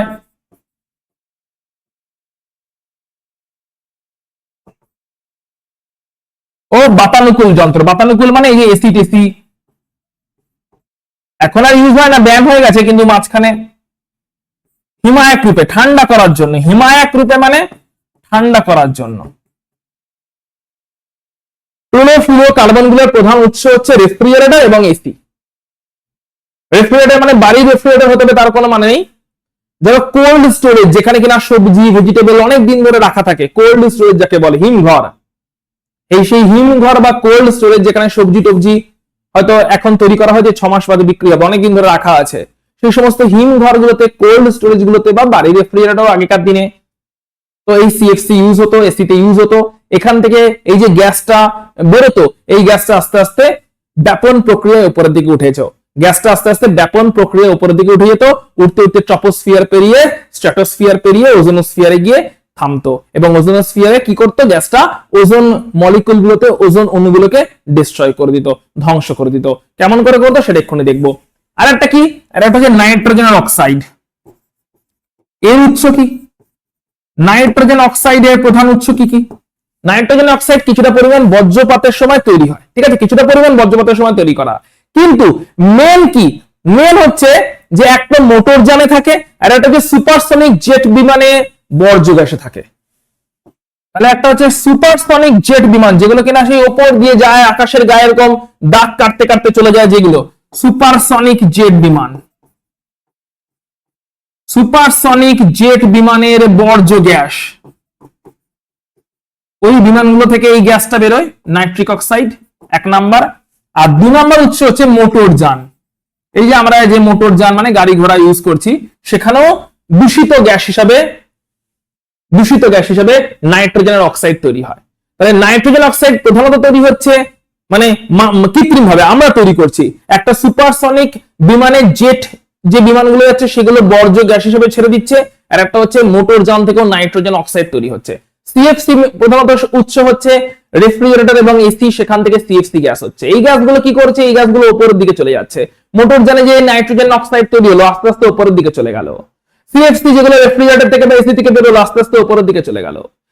আর যে সমস্ত নাইট্রিক অক্সাইড উপরেই তৈরি হয়েছে, যেগুলো কিনা সুপারসনিক জেট বিমানগুলো থেকে বেরিয়ে আসছে, ওগুলো তো আকাশেই তৈরি হয়েছে, উপরেই তৈরি হয়েছে, স্ট্র্যাটোস্ফিয়ারেই তৈরি হয়েছে, তাহলে ওই নাইট্রিক অক্সাইড গ্যাসগুলোও আছে। এই সমস্ত গ্যাসগুলো ওজোন মলিকুলকে একদম ছেকে ধরে এবং পুরো ওজোন মলিকুলকে ডিস্ট্রয় করে দেয়, পুরোটা গহ্বর তৈরি করে দেয়। তো কেমন করে করে, চলো সেটা দেখে নেওয়া যাক। কেমন করে এক্স্যাক্টলি করে, মেকানিজম বা ইকুয়েশন, রিঅ্যাকশনস এক্স্যাক্টলি কেমন করে করে থাকে। তো সিএফসি বলতে আমরা মেইনলি কোন গ্যাস দুটোকে বুঝি? সিএফসি বলতে দুটো গ্যাসকে বুঝি, ক্লোরোফ্লুরোকার্বন, তো দুটো গ্যাসকে বুঝি, একটা হচ্ছে CF2Cl2, একটা হচ্ছে CFCl3। CF2Cl2 আর একটা হচ্ছে CFCl3, এই দুটো গ্যাসকে একসাথে বলা হয় ক্লোরোফ্লুরোকার্বন বা সিএফসি। তো এরা কি করে, এই যে CF2Cl2 ইউভি রশ্মি, ওজোন স্তর অবধি তো ইউভি রশ্মিটা আসছে, ওজোন স্তরের নিচে আর ইউভি রশ্মি আসতে পারছে না, কিন্তু ওজোন স্তর অবধি তো ইউভি রশ্মিটা আসছে, ওই ইউভি রশ্মিতে ক্লোরিন পরমাণু তৈরি করে। তো কি করছে, এই দেখো CF2Cl2 কি করছে, ইউভি রশ্মির উপস্থিতিতে তৈরি করছে হচ্ছে ক্লোরিন পরমাণু, ক্লোরিন পরমাণু, CF2Cl প্লাস ক্লোরিন পরমাণু। এবার এই যে একবার ক্লোরিন পরমাণু তৈরি হয়ে গেল, ওই ক্লোরিন পরমাণু ওজোনকে বিয়োজিত করতে শুরু করে দিচ্ছে। এই যে ওজোন বিয়োজিত হয়ে গেল, ওজোন আর রইল অক্সিজেন হয়ে গেল। আবার এই যে সিএলও গুলো তৈরি হলো, এই যে সিএলও পরমাণু অণুগুলো তৈরি হলো, সিএলও গ্রুপ গুলো, এই সিএলও গ্রুপ গুলো আবার ওজোনকে বিয়োজিত করে আরো ক্লোরিন পরমাণু তৈরি করছে, আরো ক্লোরিন পরমাণু তৈরি করছে। তো এরকম ভাবে দেখতে পাচ্ছি আমরা CF2Cl2 থেকে তৈরি হলো ক্লোরিন পরমাণু, সেই ক্লোরিন পরমাণু ওজোনকে খাচ্ছে, যে সিএলও আর অক্সিজেন মানে দিচ্ছে, আবার সিএলও যেটা তৈরি হলো সেটা আবার ওজোনকে খাচ্ছে, দিয়ে আবার সিএল পরমাণু বানাচ্ছে, এই সিএল পরমাণু আবার ওজোনকে খাচ্ছে, আবার সিএলও বানাচ্ছে, সেই সিএলও আবার ওজোনকে খাচ্ছে, দিয়ে আবার ক্লোরিন বানাচ্ছে, চক্রাকারে চলতেই থাকছে। একবার শুধু এইটা চাই, একবার এলে এই দুটো রিঅ্যাকশন বিক্রিয়া চক্রাকারে চলতেই থাকছে, যে ক্লোরিন পরমাণু ওজোনকে খায়, দিয়ে সিএলও আর অক্সিজেন বানায়, সিএলও আবার ওজোনকে খায়, দিয়ে আবার ক্লোরিন পরমাণু বানায়, সেই ক্লোরিন পরমাণু আবার ওজোনকে খায়, দিয়ে সিএলও আর অক্সিজেন বানায়, সিএলও আবার ক্লোরিনকে খায়, ওজোনকে খায়, দিয়ে আবার ক্লোরিন পরমাণু বানিয়ে দেয়। তো একবার যেটা তৈরি হলো সেটা আবার ওজোনকে খাচ্ছে, দিয়ে একটা তৈরি করছে, যেটা তৈরি করছে সেটা আবার ওজোনকে খাচ্ছে, দিয়ে আবার প্রথমটা তৈরি করছে। মানে একজন তৈরি হলো, সে ওজোনকে খেলো, দিয়ে কিছু একটা তৈরি করলো, যেটা তৈরি করলো সেটা আবার ওজোনকে খাচ্ছে, দিয়ে আবার প্রথমটাকেই তৈরি করে দিচ্ছে, চক্রাকারে চলতে থাকছে। দেখতেই পাচ্ছি ক্লোরিন ওজোনকে খেলো, ঠিক আছে, একবার খেলে নষ্ট হয়ে গেল, তা হলো না, সিএলও তৈরি করলো, সেই সিএলও আবার ওজোনকে খেলো, দিয়ে আবার ক্লোরিন তৈরি করলো, সেই ক্লোরিন আবার ওজোনকে খেলো, সিএলও তৈরি করলো, সেই সিএলও আবার ওজোনকে খেলো, ক্লোরিন তৈরি করলো, চলতেই থাকছে, চলতেই থাকে, চলতেই থাকে, চেন রিঅ্যাকশনের মতন করে, যতক্ষণ না সব শেষ হয়ে যাচ্ছে ততক্ষণ পর্যন্ত যতক্ষণ ওজন একদম পাতলা হয়ে যাচ্ছে, ওজন গুলো একদম সমস্ত ডিস্ট্রয় হয়ে যাচ্ছে, সমস্ত ওজন মলিকুল, সমস্ত ওজন নষ্ট হয়ে যাচ্ছে, তখন পর্যন্ত এই বিক্রিয়া চলতে থাকছে। তাহলে এইভাবে ক্লোরোফ্লুরোকার্বন গুলো ওজন স্তরকে ধ্বংস করে থাকে। নাইট্রোজেন অক্সাইড তারা কেমন করে ধ্বংস করে? নাইট্রোজেন অক্সাইড ও ওজন মলিকুলের সঙ্গে বিক্রিয়া করে দিয়ে NO2 এবং O2 তৈরি করে। এই NO2 এবং অক্সিজেন মিলে আবার NO আর O2 তৈরি করে। তো নাইট্রোজেন অক্সাইড কেমন করে করা দেখেনি। এই যে নাইট্রিক অক্সাইড, নাইট্রোজেন অক্সাইড মানে নাইট্রিক অক্সাইড, বেসিক্যালি NO যেটা তৈরি হয়েছে, এই NO কি করে? ওজনের সঙ্গে বিক্রিয়া করে, ওজনের সঙ্গে বিক্রিয়া করে। NO যেই ওজনের সঙ্গে বিক্রিয়া করলো, NOটা আবার কি করে তৈরি হয়? যে বিভিন্ন সুপারসনিক জেট থেকে আসছে, যেগুলো আসছে, যেগুলো বললাম NOর উৎস, NO এবার ওজনের সঙ্গে বিক্রিয়া করে NO2 আর O2 তৈরি করে, NO2 আর O2 তৈরি করে। তাহলে ওজন বিয়োজিত হয়ে গেল। এবার যে NO2 তৈরি হলো, এই NO2 আবার অক্সিজেন পরমাণুর সঙ্গে বিক্রিয়া করে, দিয়ে আবার কি করে? NO2 আবার অক্সিজেন পরমাণুর সঙ্গে বিক্রিয়া করে কি করে? আবার NO2 তৈরি করে দেয়, সঙ্গে আবার O2 তৈরি করে দেয়। যে NO তৈরি হয়ে গেল, সেই NO কি করলো? সেই NO আবার এইখানে চলে গেল, আবার ওজনকে খেলো, ওজনকে খেয়ে NO2 তৈরি করলো, সেই ওজন, সেই NO2 থেকে আবার NO তৈরি হলো, সেই NO আবার গিয়ে ওজনকে খেলো। তাহলে NO তৈরি হচ্ছে, NOটা ওজনকে খাচ্ছে, নষ্ট করছে, NO2 তৈরি করছে। NO2টা আবার অক্সিজেন পরমাণুর সঙ্গে বিক্রিয়া করে NO তৈরি করছে, সেই NO গিয়ে আবার ওজনকে খাচ্ছে, নষ্ট করছে, দিয়ে NO2 তৈরি করছে। সেই NO2 আবার অক্সিজেন পরমাণুর সঙ্গে বিক্রিয়া করে NO তৈরি করছে, সেই NO আবার চলছে, চক্রাকারে চলতে থাকছে। বলবে স্যার এই অক্সিজেন পরমাণুটা এলো কোত্থেকে?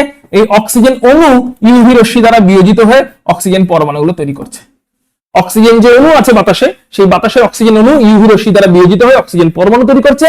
এবার একবার NO2 তৈরি হয়ে গেলে সেটা অক্সিজেন পরমাণুর সঙ্গে বিক্রিয়া করে আবার NO তৈরি করছে। সেই NO এরকম চেইন রিঅ্যাকশনের মতন করে চালাতেই থাকছে, চালাতেই থাকছে, চালাতেই থাকছে। এর ক্ষতিকারক প্রভাব কি কি? তাহলে দেখলাম ওজোন স্তরকে তো এরা ডিস্ট্রয় করে একদম হোল করে, ছিদ্র করে রেখে দিচ্ছে। এবার ওজোন যদি একবার পৃথিবী পৃষ্ঠ অব্দি চলে আসে, মানে ভূপৃষ্ঠ অব্দি যদি ওজোন বলি, ওজোন স্তরটা চলে গেলে কি হবে? দেখো চলে গেলে এবার কি হবে আমরা ছবির মাধ্যমে বুঝে নেওয়ার চেষ্টা করি। এই ছিল হচ্ছে আমাদের ভূপৃষ্ঠ, তাই তো? ভূপৃষ্ঠ এই ছিল আমাদের ট্রপোস্ফিয়ার, এই অব্দি ছিল আমাদের ট্রপোস্ফিয়ার। তারপরে এখানে ছিল ওজোনোস্ফিয়ার, এই ছিল হচ্ছে আমাদের ওজোনোস্ফিয়ার, এবং তারপরে ছিল স্ট্র্যাটোস্ফিয়ার। ইউভি রশ্মি গুলো আসছিল, এখানে আটকে যাচ্ছিল, দিয়ে ক্ষতিকারক রশ্মি ফেরত চলে যাচ্ছিল, ভূপৃষ্ঠ অব্দি আসছিল না। এখানে আছে কি? জীব জগৎ। ভূপৃষ্ঠে আসে হচ্ছে জীব জগৎ। তাহলে জীব জগৎ অব্দি যদি ইউভি রশ্মি, ক্ষতিকারক ইউভি রশ্মি না আসে, ক্ষতিকারক অতিবেগুনি রশ্মি যদি জীব জগৎ অব্দি না আসে, ক্ষতিকারক ইউভি রশ্মি যদি জীব জগৎ ভূপৃষ্ঠ অব্দি না আসে, তো বেঁচে গেল জীব জগৎ, ক্ষতিকারকটা হলো না, ক্ষতিকর হলো না। কিন্তু এখন এখানে তৈরি হয়ে আছে ওজোন হোল, ওজোন হোল তৈরি হয়ে আছে, দেখতে পাচ্ছি এখানে ওজোন হোল তৈরি হয়ে আছে, ওজোন গহ্বর তৈরি হয়ে আছে, ওজোন ছিদ্র তৈরি হয়ে আছে। তাহলে ইউভি রশ্মি গুলো ওই ছিদ্র দিয়ে কোথায় আসবে? ওই ছিদ্র দিয়ে ইউভি রশ্মি এই যে চলে এসছে ভূপৃষ্ঠ অব্দি, কারণ গহ্বর তৈরি হয়ে গেছে।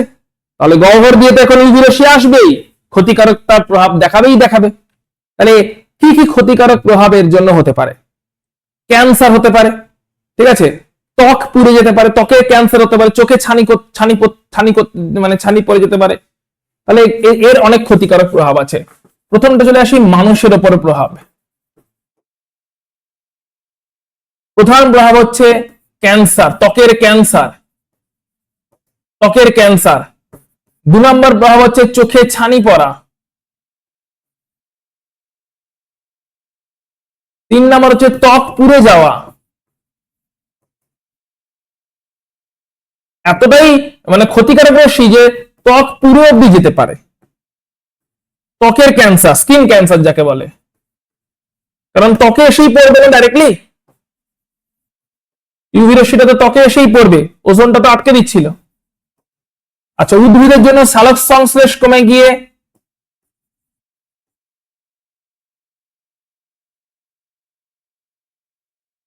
সালোক সংশ্লেষ কমে যাওয়া, সালোক সংশ্লেষ কমে যাওয়া মানে বুঝে গেছো?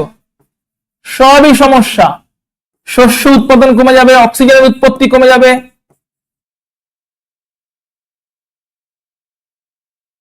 শস্য উৎপাদনের হ্রাস পাবে, অক্সিজেনের উৎপত্তি কমে যাবে। মানে সালোক সংশ্লেষ তো যে কোনো কিছুর ভিত্তি না, সেই সালোক সংশ্লেষ যদি কমে যায় তাহলে তো মানে কি আর বলবো, সবই তো কমে যাবে।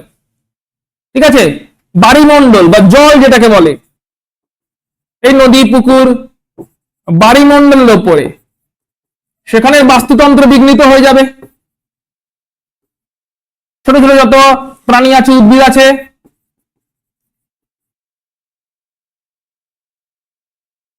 ফাইটোপ্ল্যাঙ্কটন, জুপ্ল্যাঙ্কটন যাদের বলে,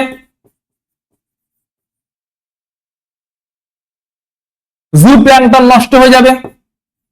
ফাইটোপ্ল্যাঙ্কটন মানে যত উদ্ভিদ আছে ছোট ছোট জলের মধ্যে, জুপ্ল্যাঙ্কটন মানে যত প্রাণী আছে ছোট ছোট জলের মধ্যে, তাদের মৃত্যু ঘটবে। বাস্তুতন্ত্র বিঘ্ন হয়ে যাবে, যেটা বাস্তুতন্ত্র চলে, যে মানে উদ্ভিদগুলো খাবার বানায়, শালক সাকসেস করে, খাবার বানায়, সেই খাবার তারপরে প্রাণীরা খায়, বেঁচে থাকে, এই যে এটা চক্রাকার প্রক্রিয়া চলতে থাকে, পুরোটাই বিঘ্নিত হয়ে যাবে। কারণ প্রাণী, উদ্ভিদগুলো মারা যাবে, প্রাণীগুলোও মারা যাবে, শালক সংশ্লেষ কমে যাবে, পুরোটাই বিঘ্নিত হয়ে যাবে। সঙ্গে কি হবে? ভূপৃষ্ঠের উপরে কি হবে? উষ্ণতা বাড়বে, বিশ্ব উষ্ণায়ন হবে, উষ্ণতা বাড়তে শুরু করবে। ইউভি রশ্মি, এতটাই উষ্ণ রশ্মি তক্ত পুড়িয়ে দিচ্ছে, দেখতেই পাচ্ছ। তাতে এত উষ্ণ রশ্মি যদি পৃথিবী পৃষ্ঠে এসে পড়ে, পৃথিবী পৃষ্ঠে উষ্ণতা বাড়বে, তাতে মেরুর সমস্ত বরফ গলতে শুরু করবে, মহাপ্লাবন আসবে, গ্লোবাল ওয়ার্মিং বা বিশ্ব উষ্ণায়ন হয়ে যাবে। এই সমস্ত সমস্যাগুলো তৈরি হতে শুরু করবে যদি ওজোন স্তর পুরোপুরিভাবে গহ্বর হয়ে যায়, ছিদ্র হয়ে যায় এবং ইউভি রশ্মি ভূপৃষ্ঠ অব্দি এসে পৌঁছায়। তার জন্য বর্তমানে যে সমস্ত ফ্রিজগুলো ইউজ করা হয়, সেখান থেকে কমপ্লিটলি সিএফসি এর উৎপাদন, সিএফসি যাতে তৈরি হতে না পারে সেটা দেখা হয়, এবং সেখানে বর্তমানে ক্লোরোফ্লুরোকার্বন একদম পৃথিবী থেকে ব্যান্ড। ক্লোরোফ্লুরোকার্বন কিন্তু পৃথিবীতে আর ইউজ করা হয় না, রেফ্রিজারেটরে বা এসিতে ইউজ করা হয় না, আগে এগুলো ইউজ করা হতো। ঠিক আছে, তাহলে ওজোন স্তরের ভূমিকা আমাদের কাছে ক্লিয়ার হয়ে গেছে। চলে আসছি পরের টপিকে। পরের টপিক কি বলছে? গ্রিন হাউস প্রভাব। এটা কি? এটা একটা ছবির মাধ্যমে বোঝার চেষ্টা করি। তো বললাম এটা হচ্ছে আমাদের ভূপৃষ্ঠ, ছবির মাধ্যমে মনে রাখার চেষ্টা করো। ভূপৃষ্ঠ, ভূপৃষ্ঠতে আসছে সূর্য থেকে, এটা হচ্ছে আমাদের সূর্য, এই হচ্ছে আমাদের সূর্য। সূর্য থেকে খালি তো ক্ষতিকারক ইউভি রশ্মি আসছে না, আরো অনেক রশ্মি আসছে, আলোক রশ্মি যাকে বলে। তো সূর্য থেকে আসছে হচ্ছে কেমন আলোক রশ্মি আসছে? এগুলো তো সবই ক্ষুদ্র তরঙ্গের আলোক রশ্মি আসছে, ক্ষুদ্র তরঙ্গের আলোক রশ্মি। এবার এই ক্ষুদ্র তরঙ্গের যে আলোক রশ্মি গুলো আসছে, কোথায় আসছে? ভূপৃষ্ঠে। ভূপৃষ্ঠ দ্বারা শোষণ হচ্ছে, আলোক রশ্মি ভূপৃষ্ঠ শোষণ করছে। তাহলে আমরা বলতে পারি এখানে হলো শোষণ হয়ে গেল, ভূপৃষ্ঠ ওই আলোক রশ্মিকে শোষণ করলো, যে ভূপৃষ্ঠ নিজে উত্তপ্ত হলো। ভূপৃষ্ঠ ওই আলোক রশ্মিকে শোষণ করে ভূপৃষ্ঠ কি করলো? নিজে উত্তপ্ত হয়ে গেল। এবারে ভূপৃষ্ঠ উত্তপ্ত হয়ে ভূপৃষ্ঠ তাপের বিকিরণ করতে শুরু করে দিল, ভূপৃষ্ঠ তাপ বিকিরণ করতে শুরু করে দিল। বিকিরিত তাপ আবার মহাশূন্যে ফেরত চলে যাওয়ার কথা, কিন্তু এখানে প্রচুর মেঘ, প্রচুর গ্যাস জমে আছে, যাদেরকে বলে green house gas. Green house gas, এই গ্যাসের মধ্যে কি কি আছে? এই গ্যাসের মধ্যে মেঘ বা জলীয় বাষ্প আছে, এই গ্যাসের মধ্যে কার্বন ডাই অক্সাইড গ্যাস আছে, মিথেন গ্যাস আছে, যেগুলো কিনা দূষিত গ্যাস বেসিক্যালি। তাহলে বিভিন্ন রকমের, ঠিক আছে, বিভিন্ন রকম দূষিত গ্যাস, কার্বন ডাই অক্সাইড গ্যাস, মিথেন গ্যাস, এরকম দূষিত গ্যাস আছে, সঙ্গে প্রচুর পরিমাণ জলীয় বাষ্প আছে। ওরা কি করে? এই বিকিরিত তাপকে যেতে দেয় না, আটকে দেয়। এই গ্রিন হাউস গ্যাসগুলো বিকিরিত তাপকে যেতে দেয় না, আটকে দেয়, দিয়ে আবার পৃথিবী পৃষ্ঠে ফেরত পাঠিয়ে দেয়। তাহলে তাপটা কি বেরিয়ে যেতে পারলো? ঢুকে তো ছিল, বেরোতে পারলো না, ট্র্যাপড হয়ে গেল, তাপ আটকে গেল, তাপটা রুদ্ধ হয়ে গেল, এখানে আটকে গেল, ট্র্যাপড হয়ে গেল। এই আটকে গেল বলেই তো উষ্ণতাটা, আমাদের যে উষ্ণতা হলো সেটা প্রাণ সঞ্চার সম্ভব হলো। তাপ যদি বেরিয়ে যেত, তাপ যদি বেরিয়ে চলে যেত, যদি এটা না থাকতো, না থাকলে কি হতো? না থাকলে কি হতো? এরকম করে আলোক রশ্মি ঢুকতো, প্রতিফলিত হতো, ভূপৃষ্ঠ থেকে তাপ বিকিরিত হয়ে গিয়ে বেরিয়ে চলে যেত। না থাকলে এটাই হতো, যে আলোক রশ্মিগুলো ঢুকতো, এখানে শোষিত হতো, তারপরে ভূপৃষ্ঠ তাপ বিকিরিত করতো, বেরিয়ে চলে যেত। তাপ ঢুকতো, তাপ মহাশূন্যে আবার বিলীন হয়ে যেত, তাপ থাকতো না। তাপ কিছুটা রয়েছে বলেই প্রাণের সঞ্চার সম্ভব হয়েছে, তাপ ছাড়া প্রাণের সঞ্চার সম্ভবই হতো না। তাই এটাকেই বলে গ্রিন হাউস এফেক্ট বা গ্রিন হাউস প্রভাব। এটা ভালো জিনিস অ্যাকচুয়ালি, কারণ না হলে তাপটাকে আটকে রাখবে কে? সেই গ্রিন হাউস গ্যাসগুলোই, মেনলি জলীয় বাষ্প, কার্বন ডাই অক্সাইড অল্প পরিমাণে, এরাই তাপটাকে বায়ুমণ্ডলে আটকে রাখে। বায়ুমণ্ডলটা আটকে থাকে বলে একটু হলে উত্তপ্ত থাকে, যেটাকে আমরা 20-25 ডিগ্রি সেন্টিগ্রেড বলি। তাপ যদি সব বেরিয়ে চলে যেত, তাহলে পৃথিবীর তাপমাত্রা মাইনাসে চলে যেত। পৃথিবীর তাপমাত্রা মাইনাসে চলে গেলে প্রাণের সঞ্চারই হতো না। প্রাণের সঞ্চার হয়েছে কারণ পৃথিবীর তাপমাত্রা প্রাণ সঞ্চারের অনুকূল, যেটা কিনা তোমার 20°-25°। এই 20°-25° অব্দি তাপটা আসছে কোত্থেকে? এই 20°-25° অব্দি টেম্পারেচারটা হচ্ছে কারণ বায়ুমণ্ডলে তাপ আটকে থাকছে। এই 20°-25° অব্দি টেম্পারেচার হচ্ছে, 30° টেম্পারেচার হচ্ছে কারণ বায়ুমণ্ডলে তাপ আটকে থাকছে। কি আটকে রাখছে? বেশ কিছু গ্যাস, তারা ভূপৃষ্ঠ যেই তাপ বিকিরণ করছে, এই বিকিরিত তাপগুলো কিন্তু দীর্ঘ তরঙ্গের তাপ। এই বিকিরিত তাপগুলো কেমন তাপ? এগুলো সব দীর্ঘ তরঙ্গের তাপ। তাহলে ভূপৃষ্ঠ যখন এই দীর্ঘ তরঙ্গের তাপ বিকিরণ করলো, দীর্ঘ তরঙ্গের এই তাপ বিকিরণ করলো, দীর্ঘ তরঙ্গের রশ্মি বিকিরণ করলো ভূপৃষ্ঠ, তাকে কিন্তু এই গ্রিন হাউস গ্যাসগুলো আটকে নিল, যেতে দিল না, আবার পাঠিয়ে দিল ভূপৃষ্ঠের দিকে। অর্থাৎ ক্ষুদ্র তরঙ্গ যেগুলো আসছিল সেগুলো ডাইরেক্টলি আসছিল, তাদেরকে কিন্তু এই গ্রিন হাউস গ্যাস শোষণ করতে পারে না। ক্ষুদ্র তরঙ্গগুলো ডাইরেক্টলি আসে, ভূপৃষ্ঠ শোষণ করে, ভূপৃষ্ঠ উত্তপ্ত হয়, উত্তপ্ত হয়ে ভূপৃষ্ঠ তাপ বিকিরণ করতে শুরু করে দীর্ঘ তরঙ্গ রূপে। বা ভূপৃষ্ঠ যখন দীর্ঘ তরঙ্গ রূপে তাপ বিকিরণ করতে শুরু করলো, সেই তাপটাকে এই সমস্ত গ্যাসগুলো আটকে নিল এবং তার জন্যই প্রাণ সঞ্চার হলো। এটাই হচ্ছে গ্রিন হাউস প্রভাব।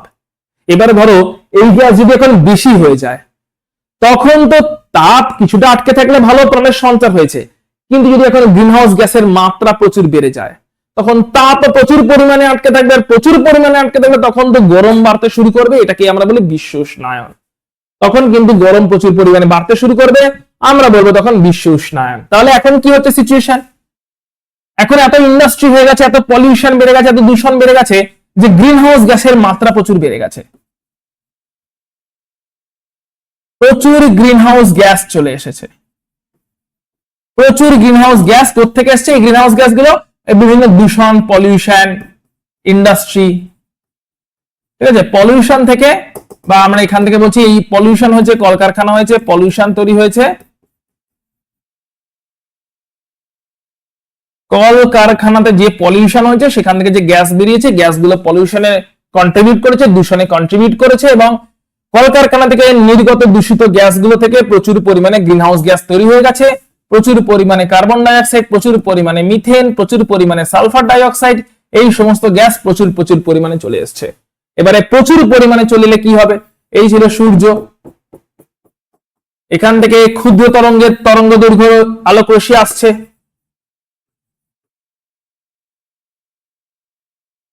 ক্ষুদ্র তরঙ্গের আলোক রশ্মি এখান থেকে আসছে। এবার এসে কি হচ্ছে? বিকিরিত হচ্ছে, ভূপৃষ্ঠে পড়ছে, ভূপৃষ্ঠ তাপে ওই রশ্মি শোষণ করছে, ভূপৃষ্ঠে পড়ছে, ভূপৃষ্ঠে এই রশ্মিটা শোষিত হয়ে যাচ্ছে, শোষিত হয়ে গিয়ে ভূপৃষ্ঠ উত্তপ্ত হচ্ছে, এই উত্তপ্ত ভূপৃষ্ঠ তাপের বিকিরণ করছে। এই বিকিরিত তাপ দীর্ঘ তরঙ্গের তাপ।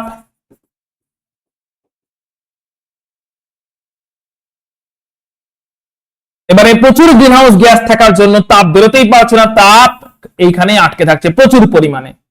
তাহলে প্রচুর তাপ আটকা পড়ে গেল, বেরিয়ে যেতে পারলো না। অল্প পরিমাণ তাপ আটকা পড়ে থাকলে সেটা প্রাণ সঞ্চারের উপযোগী ছিল। অল্প পরিমাণ তাপ যদি আটকা পড়ে থাকে সেটা প্রাণ সঞ্চারের উপযোগী ছিল, কারণ একটুখানি তাপের প্রয়োজন প্রাণ সঞ্চার করার জন্য।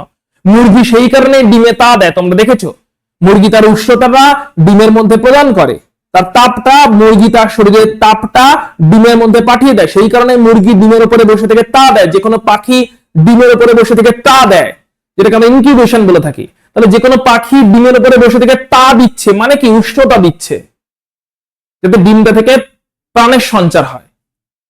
প্রাণ সঞ্চার করতে গেলে কিছুটা উষ্ণতার তো প্রয়োজন আছে, কিন্তু প্রচুর পরিমাণে গ্রিন হাউসের গ্যাস হয়ে গেলে, অতটা পরিমাণে গ্রিন হাউস গ্যাস যদি প্রচুর পরিমাণে বেড়ে যায়, তাহলে তখন তো গরম হতে শুরু করবে সবকিছু, প্রচুর পরিমাণে তাপ আটকা পড়ে যাবে। প্রচুর পরিমাণে তাপ আটকা পড়ে গেলে কি হবে?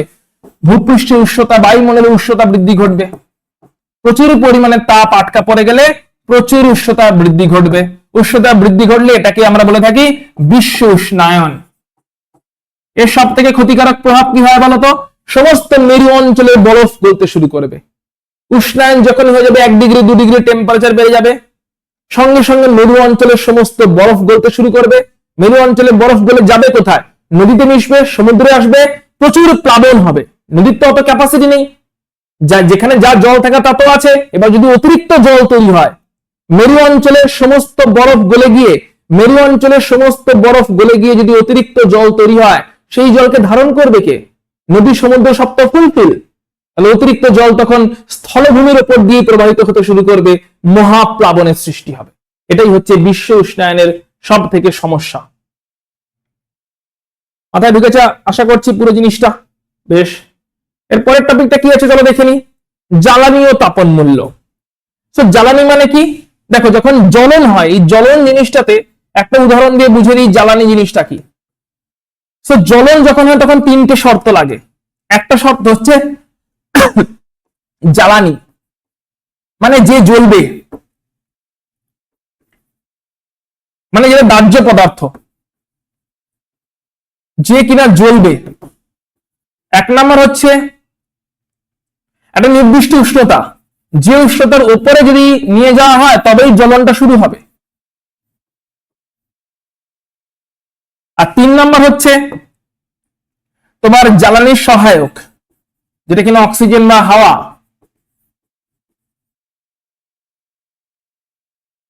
অক্সিজেন ছাড়া তো জ্বলবে না কোনো কিছু, তাই না? তাহলে জ্বলনের জন্য দরকার হচ্ছে জ্বালানি, যেটা কিনা জ্বলবে। দরকার হচ্ছে জ্বালানির সহায়ক অক্সিজেন গ্যাস। আর দরকার হচ্ছে নির্দিষ্ট একটা উষ্ণতা, যে উষ্ণতার উপরে নিয়ে গেলেই জ্বলবে। তুমি একটা কাঠের একটা টুকরো নেবে, কাঠের টুকরোকে দেশলাই দিয়ে একটু গরম করবে, দেখবে জ্বলবে না। মোমবাতি দিয়ে গরম করবে, জ্বলবে না।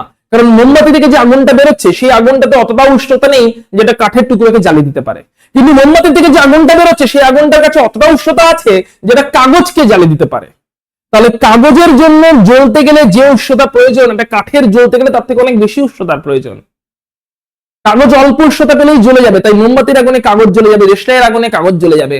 কিন্তু এটা কাঠের টুকরো জ্বলবে না মোমবাতির আগুনে বা দেশলাইয়ের আগুনে, কারণ এটা কাঠকে জ্বলতে গেলে অনেক বেশি উষ্ণতার প্রয়োজন, যতই বা অক্সিজেন থাকুক না কেন। তাহলে যে জলে দাহ্য বস্তু তাকেই বলা হয় জ্বালানি। তাপন মূল্য কাকে বলে? তাপন মূল্য হচ্ছে জ্বালানি যখন জ্বলে তখন কতটা পরিমাণ শক্তি উৎপন্ন হয়। প্রতি কেজি জ্বালানির জ্বলনে, জ্বালানি জ্বলল, উৎপন্ন শক্তি, যতটা শক্তি উৎপন্ন হয় তাকেই বলা হয় তাপন মূল্য। তার মানে নিশ্চয়ই বুঝতে পারছি যে শক্তি বেশি উৎপন্ন হলে তাপন মূল্য বেশি হবে। ধরলাম 1 কেজি জ্বালানি, 1 কেজি কোন হাইড্রোজেন গ্যাসকে জ্বালানো হলো, তাতে যা শক্তি তৈরি হবে, 1 কেজি মিথেন গ্যাসকে জ্বালানো হলো কম শক্তি তৈরি হবে। তাহলে কে ভালো জ্বালানি? যার তাপন মূল্য বেশি। কারণ 1 কেজি হাইড্রোজেন জ্বালিয়েছি, 1 কেজি মিথেন গ্যাস জ্বালিয়েছি, দেখা যাচ্ছে 1 কেজি হাইড্রোজেন জ্বলে বেশি শক্তি উৎপন্ন করেছে। তার মানে তাপন মূল্য যদি ভালো হয়, তার মানে সেটা ভালো জ্বালানি। তাপন মূল্য ভালো হলে সেটা ভালো জ্বালানি। দুটো গ্যাস নিয়েছি, একটা গ্যাসকে জ্বালানো হয়েছে 1 কেজি জ্বালানো হয়েছে, তাতে যা তাপন মূল্য, অন্য একটা গ্যাসের 1 কেজি জ্বালানো হয়েছে, তাতে কম শক্তি তৈরি হলো, কম তাপন মূল্য পেলাম, মানে সেটা অত ভালো জ্বালানি নয়। যেটা ভালো জ্বালানি সেটাই ইউজ করলে আমাদের কম শক্তি, আমরা অল্প জ্বালানি ইউজ করলেই বেশি শক্তি পেতে পারি। যেটা ভালো জ্বালানি সেটাই যদি ইউজ করা হয়, তাহলে অল্প পরিমাণ জ্বালানি ইউজ করে আমরা কিন্তু বেশি পরিমাণ শক্তি পেতে পারি। ঠিক আছে, তাহলে তাপন মূল্য এবং জ্বালানির ব্যাপারটা তোমাদের কাছে ক্লিয়ার হয়ে গেছে। যেরকম এলপিজি গ্যাসের দারুণ তাপন মূল্য। এলপিজি গ্যাস উচ্চ তাপন মূল্য, সেই জন্য আমরা রান্না করার কাজে ইউজ করি। উচ্চ তাপন মূল্য মানে কি? মানে 1 কেজি এলপিজি গ্যাস যদি চালানো হয়, এলপিজি হচ্ছে লিকুইফাইড পেট্রোলিয়াম গ্যাস, এখানে বিউটেন প্রোপেন দুটো গ্যাসের মিশ্রণ থাকে। তাহলে 1 কেজি এলপিজি গ্যাস যদি জ্বালানো হয়, তাহলে যথেষ্ট বেশি পরিমাণে শক্তি উৎপন্ন হয়, ইনফ্যাক্ট সব থেকে বেশি পরিমাণে শক্তি উৎপন্ন হয়। তাই আমরা রান্নাঘরে রান্না বান্নার কাজে ইউজ করি, কারণ অল্প পরিমাণ গ্যাসই অনেকটা শক্তি উৎপন্ন করতে সক্ষম। কিন্তু অন্য কোনো গ্যাস, পেট্রোল ডিজেল দিয়ে রান্না করছি, সম্ভব নয়, কারণ 1 কেজি পেট্রোল জ্বললে অতটা শক্তি উৎপন্ন হবে না 1 কেজি এলপিজি গ্যাস জ্বললে যতটা শক্তি উৎপন্ন হবে। তাই এলপিজি গ্যাস জ্বললে বেশি শক্তি উৎপন্ন হবে, পেট্রোল বা ডিজেল জ্বললে অতটা শক্তি উৎপন্ন হবে না। 1 কেজি করে যদি জ্বালাই তাহলেও হবে না। সেই কারণে যার তাপন মূল্য বেশি সেটা বেশি তত ভালো জ্বালানি।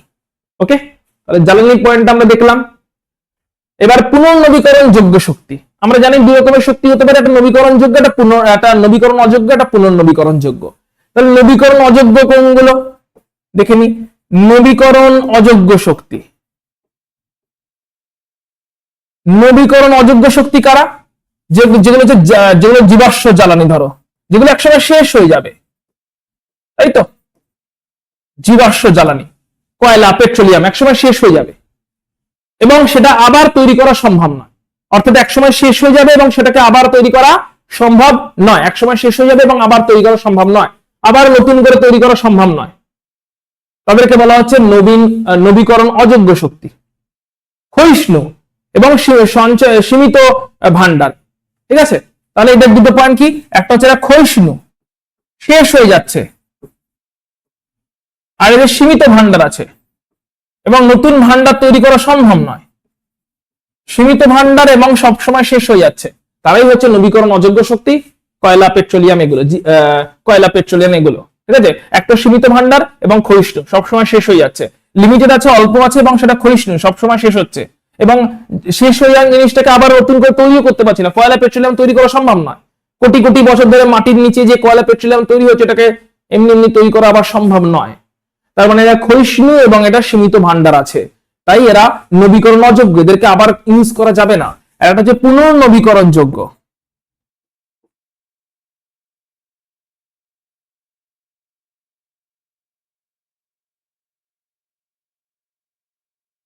এরা কারা?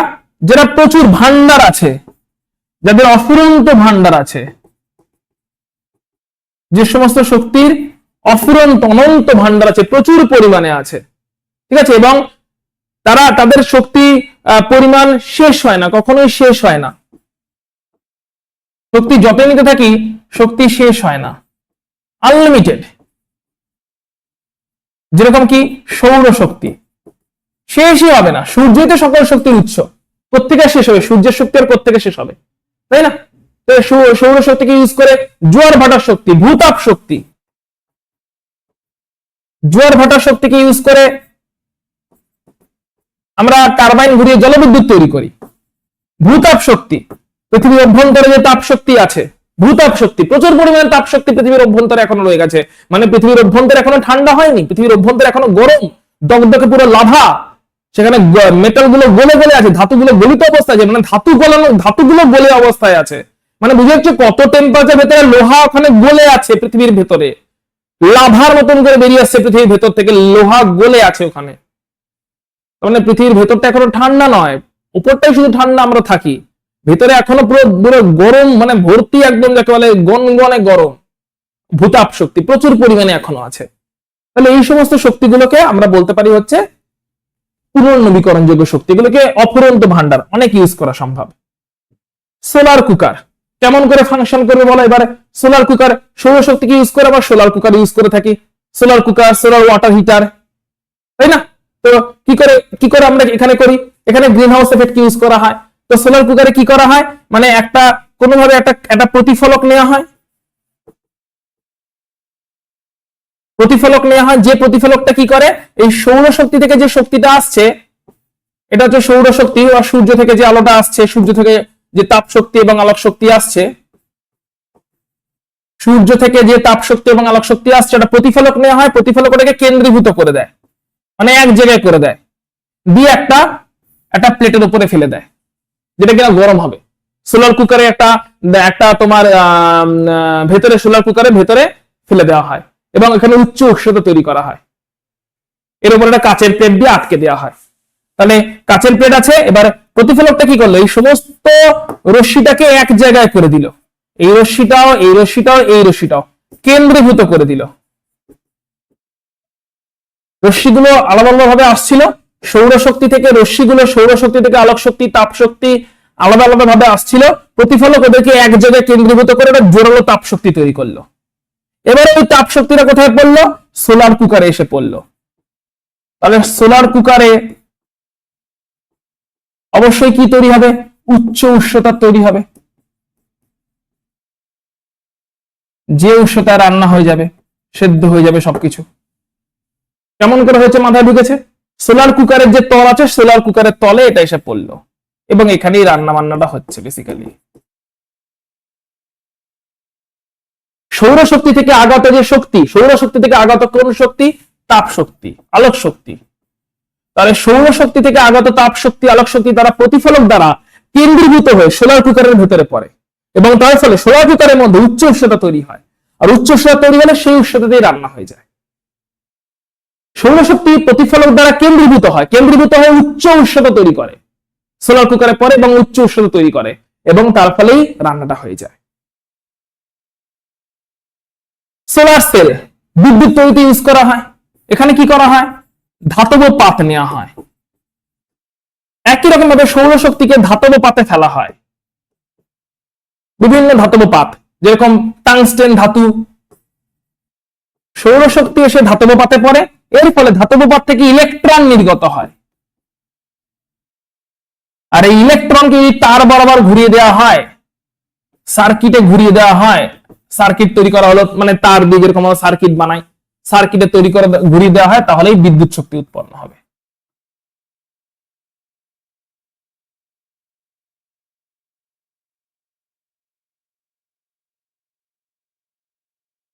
তাহলে ধাতব পাতের উপরে সৌরশক্তি এসে পড়লো, সেখান থেকে ইলেকট্রন নির্গত হলো, ইলেকট্রনটাকে সার্কিট বরাবর তার দিয়ে ঘুরিয়ে দেওয়া হলো, তাহলেই তৈরি হবে হচ্ছে সেখানে বিদ্যুৎ শক্তি। এইভাবে সোলার সেলের মাধ্যমে বিদ্যুৎ শক্তি তৈরি করা হয় এবং বর্তমানে সেটা একটা দারুণ পপুলার একটা সোলার সেল, যখন সব জায়গাতে ইউজ করছে। তোমরা যদি দমদম এয়ারপোর্টে কখনো যাও, পুরো দমদম এয়ারপোর্টে যত ইলেকট্রিসিটি চলছে সব সোলার প্যানেলে চলছে। দমদম এয়ারপোর্টের ছাদে কখনো তাকালে বাইরে থেকে দেখতে পাবে পুরো সোলার প্যানেল দিয়ে ঢেকে দেওয়া হয়েছে। সোলার প্যানেলেই পুরো দমদম এয়ারপোর্টের বিদ্যুৎ চাহিদা মেটানো হচ্ছে। একই রকম ভাবে হতে পারে বায়ু শক্তি। কি কি শক্তি হতে পারে? বায়ু কল, বায়ু শক্তি। বায়ু প্রবাহ যেটা হচ্ছে, বায়ু প্রবাহের ধাক্কা, এই যে উইন্ড মিলের যে ব্লেড গুলো আছে, উইন্ড মিল বা বায়ু কল যাকে বলে, এই বায়ু প্রবাহের ধাক্কায় এই উইন্ড মিলের ব্লেড গুলো ঘুরছে।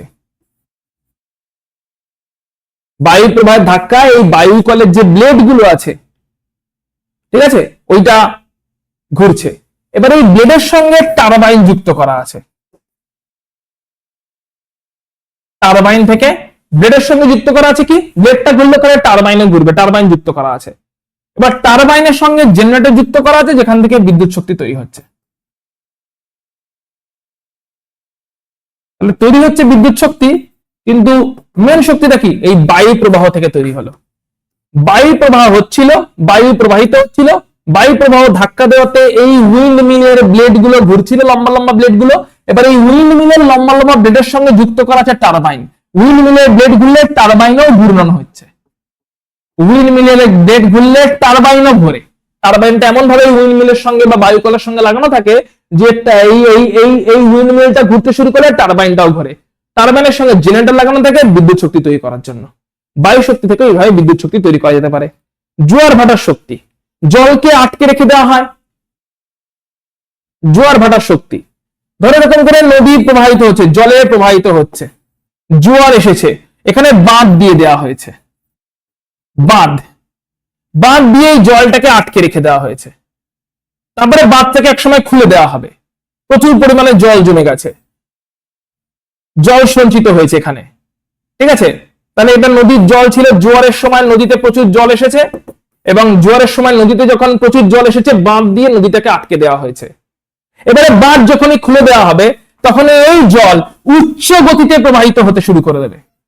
বাঁধ খুলে দিলে এই জল একদম উচ্চ গতিতে নিচের দিকে পড়ে প্রবাহিত হতে শুরু করে দেবে। এই জলের ধাক্কা এখানে টারবাইন বসানো থাকবে, এই জলের ধাক্কায় টারবাইনের ঘূর্ণন হবে এবং টারবাইনের ঘূর্ণন হলে এখান থেকে বিদ্যুৎ শক্তি উৎপন্ন হবে। তাহলে জোয়ার যখন এসেছে, তখন কি করলো? জোয়ার আসার সময় জলটাকে সঞ্চয় করা হলো, জলটাকে সঞ্চয় করা হলো, নদীর জলটাকে আটকে দিয়ে সঞ্চয় করা হলো, বাঁধ দিয়ে আটকে দেওয়া হলো। তারপরে লক গেট খুলে দেওয়া হলো, ওই জল উচ্চ গতিতে প্রবাহিত হয়ে গেল,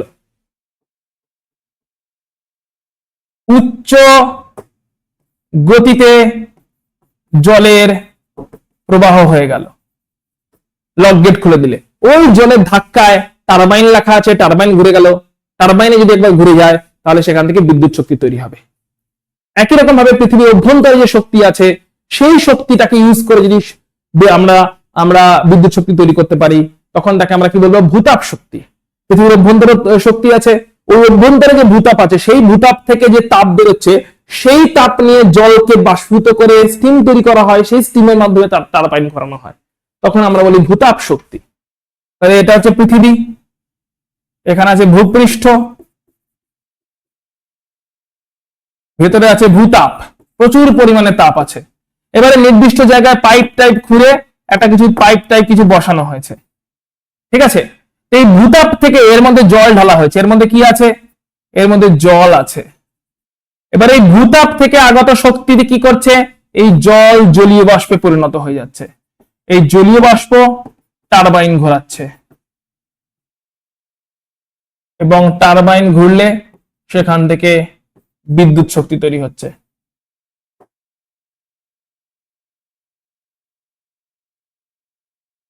তাহলে আমরা কিন্তু সংক্ষেপে সবকটা শক্তি থেকে কেমন করে বিদ্যুৎ শক্তি পাচ্ছি দেখে নিলাম। যে জল দেওয়া আছে, ভূপৃষ্ঠ আছে, ভূপৃষ্ঠের মধ্যে কোন কোন জায়গায় যেখানে কিনা ভূতাপ অনেক পরিমাণে সঞ্চিত আছে, যেখানে কিনা হট ওয়াটার গুলো পাওয়া যায়, যেখানে কিনা উষ্ণ প্রস্রবণ বা হট ওয়াটার বা ভেতর থেকে ন্যাচারাল গ্যাস বেরিয়ে আসতে দেখা যায়, সেই সমস্ত জায়গাগুলো থেকে ভূতাপটাকে ইউজ করা হয়। সেখানে পাইপ ঢোকানো হয়, জল রাখা হয় পাইপে, ভূতাপ থেকে তাপ গ্রহণ করে জল জলীয় বাষ্পে যায়, ওই জলীয় বাষ্পের ধাক্কায় টারবাইন ঘোরে, এবং টারবাইন ঘুরলে বিদ্যুৎ শক্তি তৈরি হয়। এরকম করে ভূতাপকে ইউজ করে আমরা বিদ্যুৎ শক্তি তৈরি করতে পারি। বায়োমাস ও বায়োগ্যাস। বায়োমাস কি? এই যত বর্জ্য আছে, ঠিক আছে, মানে যত জৈব বর্জ্য পদার্থ, এক কথায় বলতে গেলে জৈব বর্জ্য পদার্থ, এই তরকারির খোসা, বাড়িতে যত রকমের ভেজিটেবলের খোসা যা কিছু তৈরি হচ্ছে, সেই সবকিছু এরা হচ্ছে তোমার জৈব পদার্থ, ঠিক আছে? কৃষির বর্জ্য, পচা গাছপালা, ভুসি, শাকসবজি, ফলমূলের খোসা, রান্নাঘরের জৈব অবশেষ, কচুরিপানা, মলমূত্র, মৃত প্রাণী, এরা সবাই হচ্ছে জৈব বর্জ্য পদার্থ, বায়োমাস, ঠিক আছে? এটা এটা উদ্ভিজ হতে পারে, উদ্ভিজ, এটা প্রাণীজ হতে পারে, উদ্ভিজ বা প্রাণীজ। উদ্ভিজ মানে কি? এই কৃষিজাত বর্জ্য, ঠিক আছে, বাড়ির শাকসবজির যে আবর্জনা, কলার খোসা, শাকসবজির খোসা, এইগুলো হচ্ছে উদ্ভিজ, ঠিক আছে? রান্নাঘরে যেগুলো ব্যবহৃত ফাইনালে যে মাছের কাঁটা, এসব হচ্ছে তোমার উদ্ভিজ। প্রাণীজ কি কি? সরি, মাছের কাঁটা প্রাণীজ হবে। উদ্ভিজ মানে মানে মেনলি খোসা জাতীয় জিনিসপত্র যেগুলো আমরা ফেলে দিই, ঠিক আছে? তরকারি কাটার পরে যে খোসা জাতীয় জিনিসপত্র যেগুলো আমরা ফেলে দিই, রান্নাঘর থেকে যে ময়লাটা বেরোয় ডাস্টবিনে আমরা দিয়ে দিই, সেই সেই যে জিনিসটা।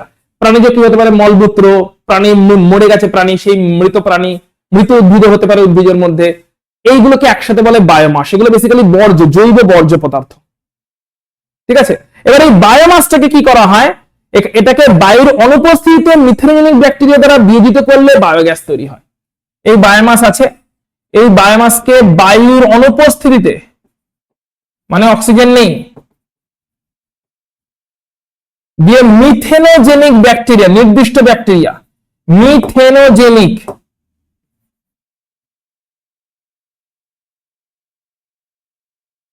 বায়ুর অনুপস্থিতিতে মিথেনোজেনিক ব্যাকটেরিয়া দ্বারা যদি ওই জৈব বর্জ্যের বিয়োজন হয়, তাহলে তৈরি হয় বায়োগ্যাস।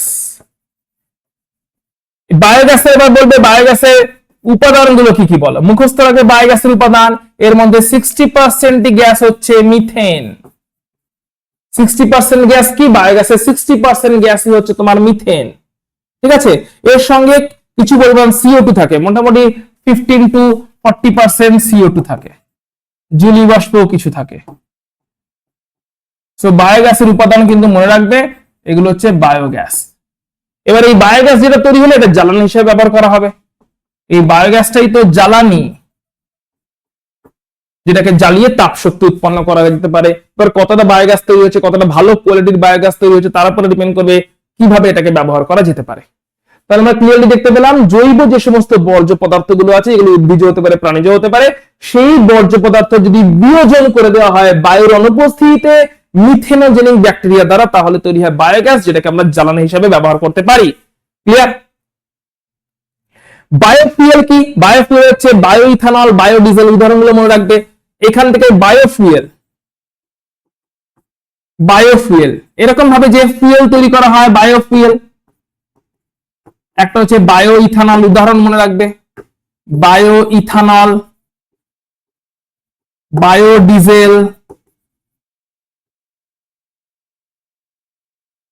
এরা হচ্ছে বায়োফুয়েলের উদাহরণ। ঠিক আছে, এরা কি? এরা হচ্ছে তোমার বায়োফুয়েল, অর্থাৎ জৈব পদার্থ থেকে উৎপন্ন তরল জ্বালানি। এরা কি? এরা হচ্ছে মেনলি তরল জ্বালানি। এরাও তৈরি হয়েছে এই জৈব বর্জ্য থেকেই, জৈব বর্জ্য থেকেই তৈরি হয়েছে, কিন্তু এরা হচ্ছে তরল জ্বালানি।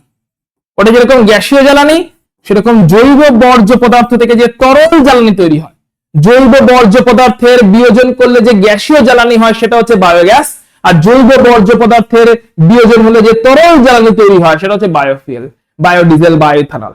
এটা দুটোই জৈব বর্জ্য পদার্থ, উদ্ভিজ বর্জ্য পদার্থ বা প্রাণীজ বর্জ্য পদার্থ। কিন্তু সেখান থেকে যদি তরল জ্বালানি তৈরি করা হয়, জৈব বর্জ্য পদার্থের বিয়োজন ঘটিয়ে তরল জ্বালানি, তখন তাকে বলছি আমরা বায়োফুয়েল। যদি গ্যাসীয় জ্বালানি তখন বায়োগ্যাস।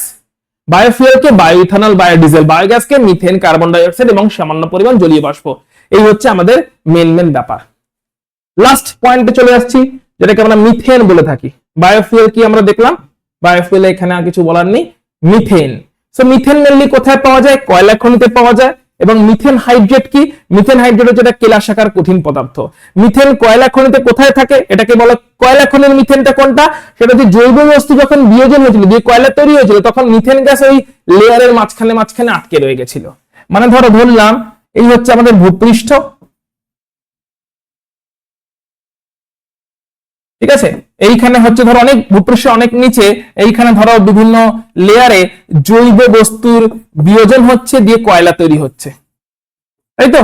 জৈব বস্তুর বিয়োজন থেকে তো মানে মেনলি তো উদ্ভিদের বিয়োজন থেকে মাটির অনেক নিচে চাপ এবং তাপে উদ্ভিদের বিয়োজন হয়েই তো কয়লা তৈরি হচ্ছে, এটা আমরা জানি।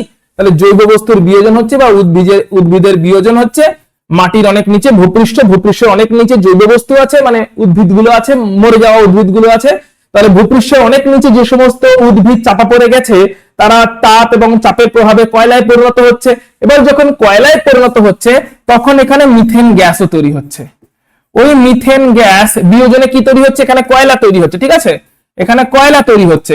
এবার এই কয়লার যে লেয়ার গুলো, স্তরগুলো, তার মাঝখানে মিথেন গ্যাস আটকে থাকছে, যাকে বলা হয়, ওই জন্য কয়লা খনি খুবই দাহ্য হয়ে যেতে পারে, কারণ মিথেন গ্যাস খুবই দাহ্য। কয়লা খনির মধ্যে একটু আগুন লাগলে যদি সেখানে মিথেন গ্যাস থেকে থাকে, মিথেন গ্যাস এত দাহ্য পুরো কয়লা খনি ব্লাস্ট হয়ে যাবে।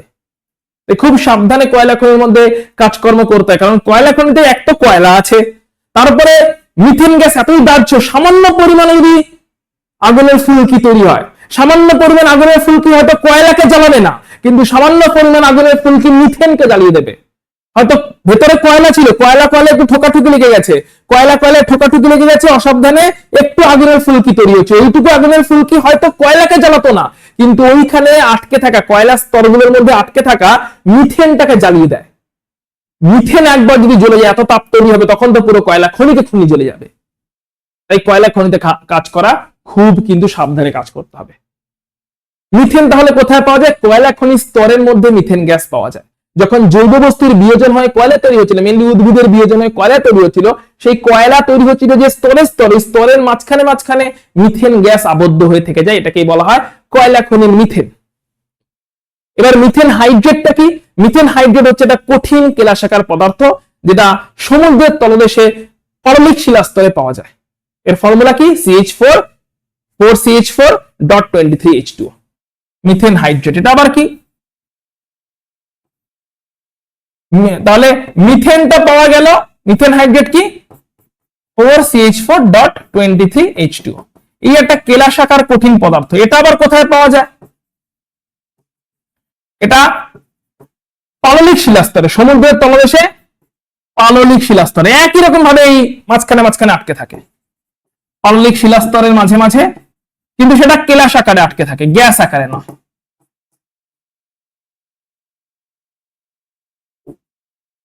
তার মানে দুটো জিনিস বুঝলাম।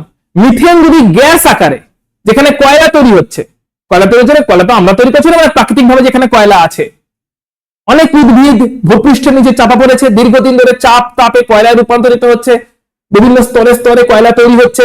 ওই স্তরের মাঝখানে যদি মিথেন গ্যাসটা আটকে যায়, স্থলভূমিতে স্তরে মিথেন গ্যাসটা আটকে গেল, তখন তাকে বলছি কয়লা খনির মিথেন।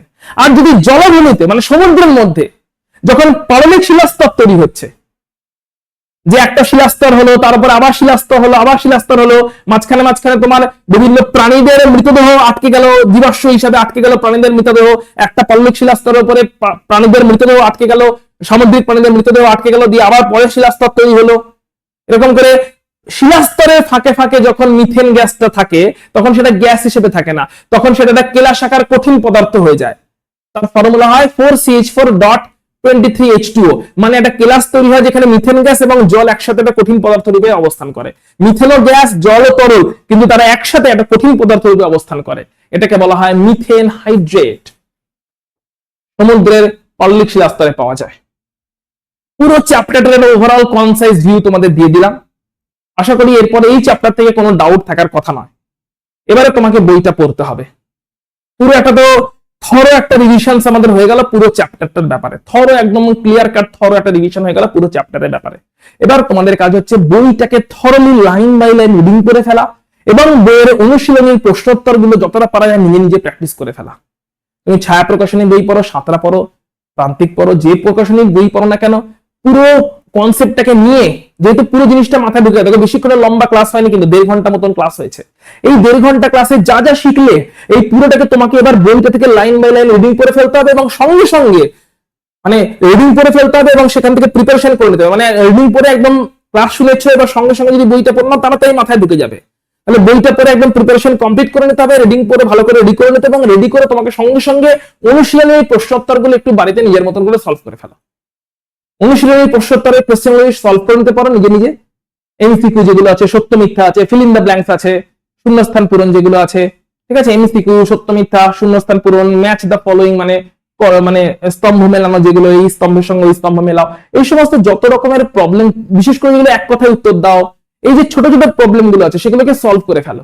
যত তাড়াতাড়ি সেগুলোকে সলভ করে ফেলতে পারবে অনুশীলনীর প্রশ্নোত্তরগুলোকে, চ্যাপ্টার ক্লাসটা শুনে এবার তুমি বাড়িতে টেক্সট বুক স্টাডি করে এবার অনুশীলনীর প্রশ্নোত্তরগুলো বাড়িতে নিজের মতো করে সলভ করা শুরু করে দাও। দেখবে তোমার এই চ্যাপ্টার পুরো রেডি হয়ে যাবে। এরকম করে প্রত্যেকটা চ্যাপ্টার একটা ধরে ধরে করবো আমরা, একটা করে কুইক ভিডিও আনবো, জিনিসটাকে মাথায় ঢুকিয়ে নেবে এবং তারপরে বইটা পড়ে ফেলবে। যার যেটুকু যা পড়া হয়নি ভালো করে পড়ে অনুশীলনের এক কথায় প্রশ্নোত্তর, ছোট ছোট প্রশ্নোত্তর, সংক্ষিপ্ত প্রশ্নোত্তর নিজের মতন করে বাড়িতে সলভ করতে শুরু করে দাও। তোমার সঙ্গে দেখা হচ্ছে পরের ক্লাসে, যেখানে আমরা গ্যাসকে নিয়ে আসবো, গ্যাসের আচরণকে নিয়ে। আজকে এই ক্লাস আমরা এখানে শেষ করছি। Take care, ta-ta and bye by.